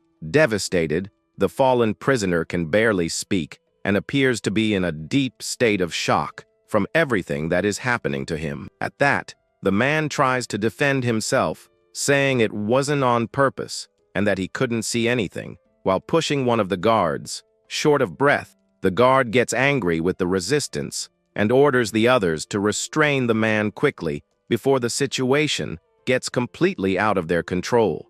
At that instant, the inmate screams desperately, asking them to stop, and swears he can prove his innocence about what happened in all the confusion. But the officer doesn't want to listen and lands a violent blow that sends the boy flying backward with a simply brutal and cowardly force. With the impact, the red liquid spreads across the floor, and the injured man's bandages become completely stained, showing the severity of the assault. The guard then uses his radio to call the hospital and comments with contempt that the guy is already finished and won't cause any more trouble. Outraged, the hero says that all of this is ridiculous and asks if having power gives you the right to do whatever you want, but the boss agrees with the idea. The man in the tank top explains that's why everyone seeks the top, because the life of those who fall becomes miserable and sad inside this place. At this, the veteran remembers the young man's desire to see his family and says that in the East District, that can happen without him needing to be strong. But the protagonist reflects on what would happen after a few years of protection and realizes that temporary peace is not the real solution. He remembers his mother and the dangerous Kanemoto and wonders how he will be able to protect what he loves if he remains weak and dependent. With a clenched fist, the boy states that he doesn't need a fleeting peace and says with all his will that he needs more and more power. Hearing the declaration, the East leader gives a slight smile and seems very satisfied with the unshakable determination the rookie just showed. The boss warns that this Nagao guy will want revenge and that he's dangerous, but our hero doesn't care about the warning. At that, the East leader says goodbye and reinforces his invitation for the boy to join his district if he changes his mind about the offer. The scene then changes to the next day, and we see the prison yard during the inmates' free time. At that moment, a guard yells that free time is over and orders everyone from the South District to return to their cells immediately. With that, the big bald guy gets annoyed with the warning and wonders if this Shibahara guy is also in the yard. He then spots Kai Shibahara, the head of the South District, and says the guy has been getting on his nerves, and now is the time to let off some steam. But his henchman warns him that it's a terrible idea, because he was just reprimanded by the prison's top boss for the last fight. The brute doesn't care and yells that he couldn't care less, as long as his trouble isn't with this Amamori guy again. Without a second thought, the bald man starts walking with a determined look towards his current target in the yard. He then yells that he's going to crush his rival to show who's superior, and so that no one makes a fool of him in that place again. The story then takes us to the yard where we see a few inmates walking around with serious looks on their faces. But a big, bald man stops his foot hard in front of one of them, starting a confrontation. The guy with long hair just watches him and gets the brute's attention. The muscular man then yells furiously that he just got his shoes dirty with mud. The inmate with the ponytail says it's a cheap taunt and that he doesn't want to get involved. With a malicious smile, the bald man says that he does want to, and the other shouldn't even think about running away. Without hesitating, the bully lunges forward and lands a powerful punch on the other guy's face. Just then, another prisoner appears, shouting for Nagao to stop immediately. The giant says this is just special training and that he'll keep training him until he can't take it anymore. With that, the guy with the ponytail lands a powerful punch that sends his rival's blood flying. The brute is stunned by the blow, his expression a mix of pure surprise and pain. Then the fighter grabs him and finishes it with a heavy knee strike, right to the middle of his stomach. Lying on the ground, the bald man insults him, calling him a worthless coward. Right after, another colleague grabs him from behind, showing that the fight is far from over. The newcomer then throws him hard to the ground with a quick and brutal move. And to finish it, the man steps on the defeated opponent's head without showing any mercy. He then asks mockingly if the South District is only filled with weaklings. The other inmates are furious at the taunt and the way they've been underestimated. They shout that they'll show him the power of the South District and get ready for a big showdown.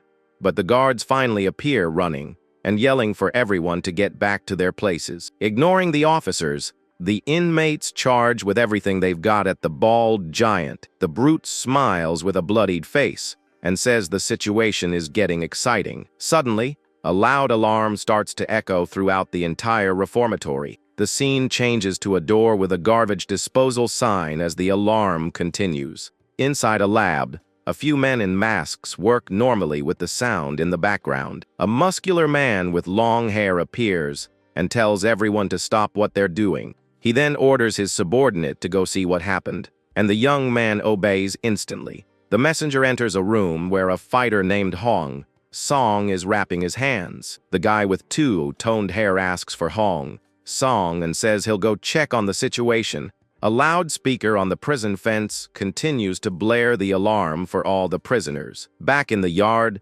several men are down on the ground, completely defeated. The bald man leaps up and prepares to deliver the final blow to the guy with the ponytail. With that, he lands a devastating punch that hits his opponent square in the head. The big guy then glares at him and asks mockingly if that's all he's got.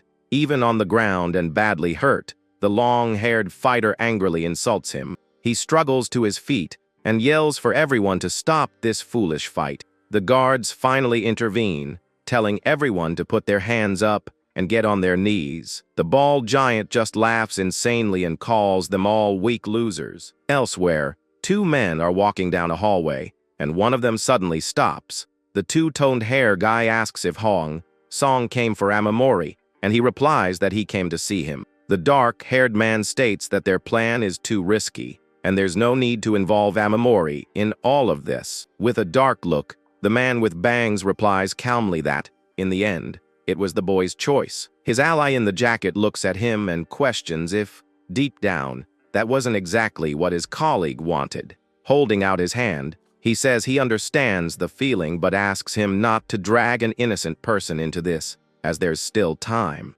Turning his back, the colleague walks away while hearing a warning not to let the young man follow the same path. The scene then shifts to an empty, dark cell, showing the heavy bars on the window of the security prison. In this place, we see a young man with short hair throwing powerful strikes against a punching bag in a training session. The man with bangs appears and notices his excitement, asking if defeating the bald guy gave him all this confidence. With his hands wrapped, the fighter admits the strength difference is huge, and he can't call that a victory. He also mentions that the big guy is furious, but the newcomer knows that running away would only postpone the problem. Getting back to his training, the young man states that he needs to get stronger, because if he can't defend himself, he can't protect anyone. Observing the young man's determination, the veteran just wonders to himself if he's too naive or just foolish. Right after, the master announces that since the giant is the next target, they'll do a training session focused on that. Adjusting his wraps, the student cracks a confident smile and agrees to start the training the very next day. Meanwhile, the story takes us to the back of the building, where a solitary confinement door is opened. Inside, the brute defeated in the yard is thrown hard onto the floor, wearing heavy metal cuffs. A guard approaches and tells his uniformed colleague that his leadership over his subordinates is terrible. Looking down, the officer warns that if the giant causes any more trouble, the outcome will be severe, and he agrees. But rage takes over the prisoner who shouts furiously, demanding to be let out, and complaining about being locked up in there. At that, the guard completely loses his patience and yells with a terrifying expression, telling him to shut up. With his head down, the brute grinds his teeth in pure rage for being locked up in there. The guard glares at him and warns that if he were him, he'd find a way to never cause trouble again. Right after, the officer grabs the long-haired leader and says this will be for his own good. As he leaves, the guard mentions that the warden's order is for him to make a formal apology. At that moment, the heavy metal door slams shut with a dull thud, locking the two of them inside. The giant bald man looks up in surprise and fearfully says his superior's name, but the tattooed boss cracks his knuckles and warns that his subordinate needs some re-education. During the night in the South District, a young man comments that the boss won't forgive this failure. His accomplice, covered in bandages, smiles, revealing that the big guy fell for the taunt easily. At this, the red-haired leader gives a sinister smile, finding the whole situation perfect. He looks at his fists, saying this is the chance they've been waiting for. Back in solitary confinement, we see drops falling to the floor as someone trembles in pure terror. The bald man tries to explain himself, saying he only acted to protect the district's reputation. However, the long-haired leader tells him to shut his mouth and lands a brutal punch to his face. Angrily, the boss kicks his subordinate for making him lose face and have to apologize. The tattooed man looks down at the fallen giant and states that he's completely tired of him. Then, the guy with two-toned hair calmly approaches and places a hand on the boss's shoulder. He tries to calm things down, warning that getting rid of the big guy would only cause more trouble. The ally offers to apologize in the boss's place to spare his pride. With a sly smile, the man with bangs tells him to relax because he has a great idea. The tattooed leader listens intently as his ally warns that their colleague was right about the situation. With a calm smile, the man with bangs explains that it's better to avoid any kind of commotion around there. At this, the big guy quietly listens to the question about the newcomer getting stronger and stronger in this place. The accomplice then suggests they let the kid evolve even more to fight against the bald giant. Smiling darkly, the man says the ideal scenario would be for the two of them to eliminate each other. With a wicked look, the boss agrees, because that way he can pretend he didn't know anything during an investigation. The story then takes us outside, showing one of the reformatory buildings in the daylight. In the training room, the master explains that the brute's greatest weapon is using nothing but brute force. The student listens seriously, hearing that to win, he'll need a lot of speed and to find his weak points. Recalling the fight, the veteran warns that this analysis shouldn't just happen during combat. He details that the young man must observe his rival's movements. Even while he's just walking, the mentor continues the explanation, saying the big guy must also be watched during mealtimes, and even in the shower. Every little detail could reveal a hidden weakness of that huge oppressor. Crossing his arms, the fighter reflects on how any piece of information could be the key to his victory. At that moment, the scene focuses on the base of an anatomical model, showing the importance of the lower limbs. Soon after, the doctor points out that a physique of that size overloads the body and prevents him from fighting for long. She adds that the excessive weight harms his center of gravity, making it difficult to change movements. The instructor demonstrates the tactic by dodging a punch and telling the young man to focus on tiring out the opponent first. At this, the master warns that provoking the enemy's anger will create perfect openings for a counterattack. The young man then agrees with the analysis, realizing that the base of that monster's body is his biggest weak point. The doctor explains that the boy can also win by using this combat method. During training, the master attacks and tells the student to learn how to take the blows on defense. With a strong punch, the veteran warns that it will all be useless if he gets knocked out in the fight. Lying on the floor from exhaustion, the young man tries to catch his breath as the doctor approaches, but right after, the boy gets a pat on the back to keep pushing himself. The woman holds his hand, asking him not to get discouraged, because soon he'll be able to beat the giant. At this, the student agrees, knowing that all his effort will increase his chances of victory. Holding a note, the teacher praises his progress and reveals a great opportunity. The doctor asks about a photo, and the man decides to hide the picture so as not to distract the boy. With a serious expression, the woman questions if the teacher's attitude isn't different now.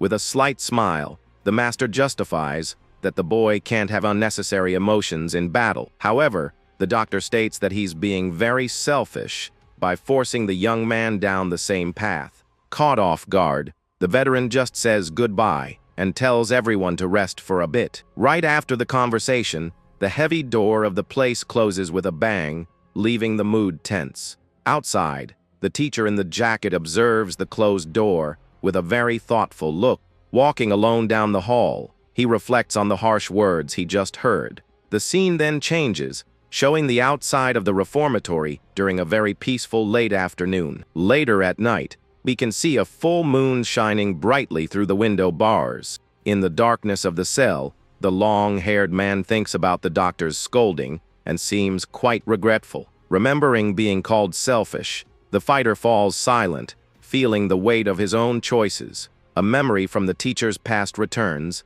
and he sees himself defending a girl in an alley.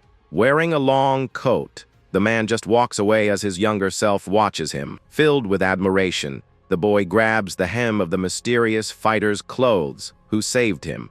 With tears in his eyes, the young man asks how he can become as strong as his new hero. The long-haired man stops walking, and with a small smile, says he will train him. With a serious look, the master warns that he'll make him the strongest, but he'll have to distance himself. Recalling the farewell to his family, the teacher explains that one can't have emotions on this path. The boy says goodbye and holds the veteran's hand tightly to move forward on the journey. Back in the present, the man in the jacket remembers just how selfish he was in the past. The scene then changes and shows a shelf in a storage room filled with cardboard boxes. There, the teacher hands an envelope to his student, who seems very confused by it. The young fighter asks what it is and opens the paper with a mix of curiosity and fear. Inside the envelope, he finds a photo of his mother selling food at a street stall. With tears in his eyes, the young man hears that the master sent someone to check if his family was okay. Holding the photo tightly, the student feels the tears of emotion streaming down his face. With a gesture of gratitude, the young man shakes the teacher's hand and thanks him very much for the help. Observing the scene, the doctor thinks that the man in the jacket is much more honest than he seems. Outside, the camera focuses on the prison's barbed wire fence, showing the blue sky. In another room, the instructor points to a blackboard and says that a real fight is the best training. He starts explaining the targets and says that one of the leaders pretends to be tough, but is actually a coward. The master continues, revealing that when this leader is losing, he calls his henchmen to fight. With that, what was supposed to be a one-on-one fight becomes a huge brawl against several opponents at once. The teacher then warns that his student needs to be ready to defeat multiple enemies at the same time. Closing his uniform, the young man says he'll count on the master to help him with this new training. Ready for the fight, the guy in the tank top calls the targets weaklings and heads into the challenge. Without a second thought, the big guy and his goons surround our hero in the prison yard. With that, the giant clutches his injured shoulder, showing he's already feeling the pressure of the fight. One of the goons then asks if the kid really thought he could take on all three of them by himself. He then tells the newcomer to stop dreaming and just give up the fight already. But our hero repeats the question with a look of pure determination at his rival.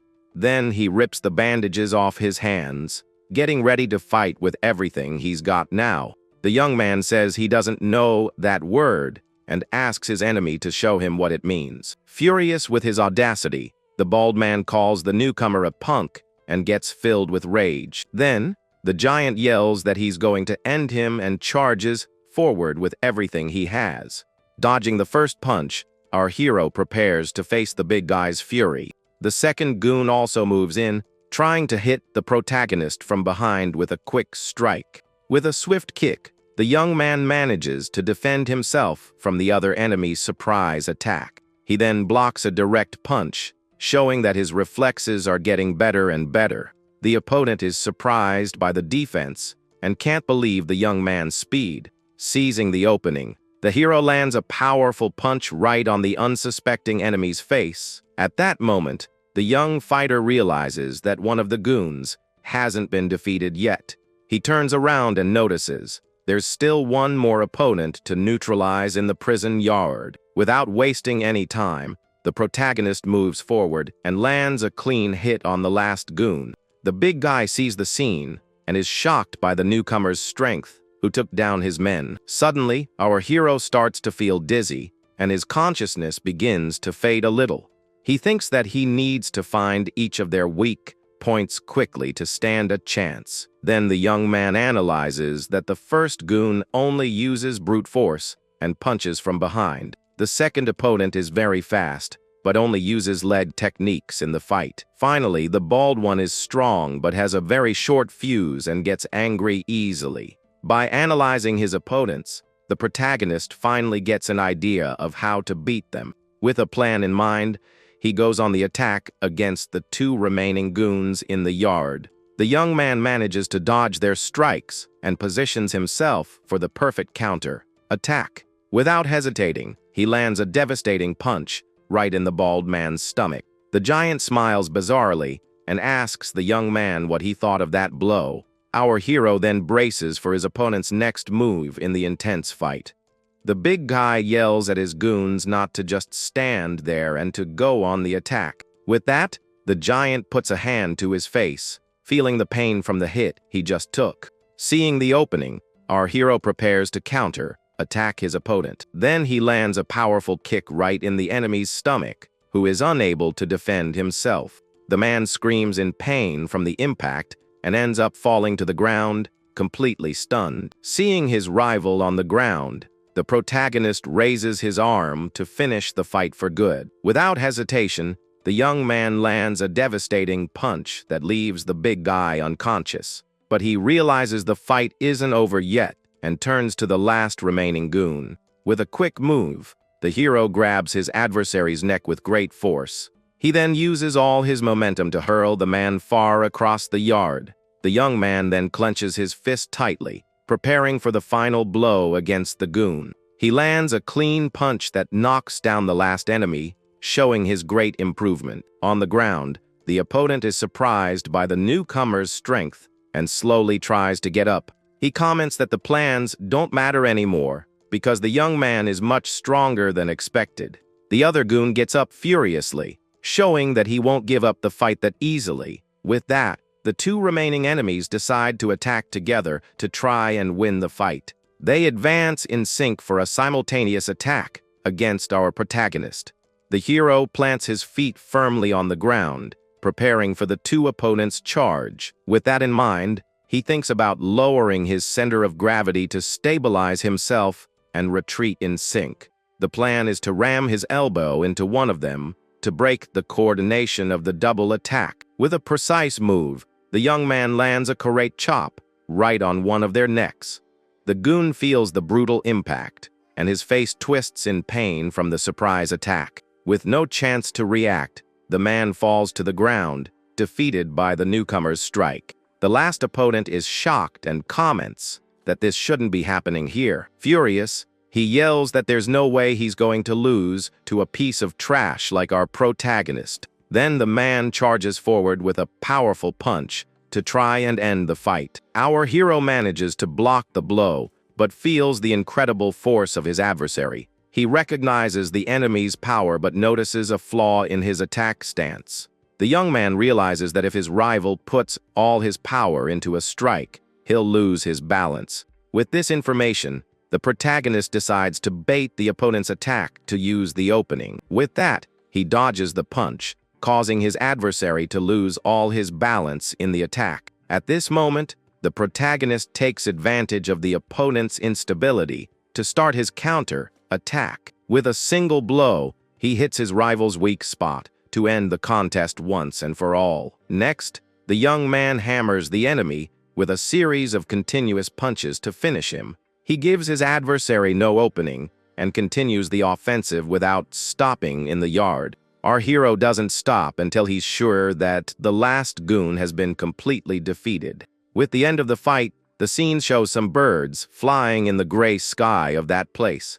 On the ground, we see the hand of the last fallen enemy after the big brawl. Thus, our hero achieves a flawless victory over the 3 men from the rival faction. But suddenly, other prisoners appear and are shocked by the outcome of the battle. They then wonder if that fighter is really the Amamore they once knew.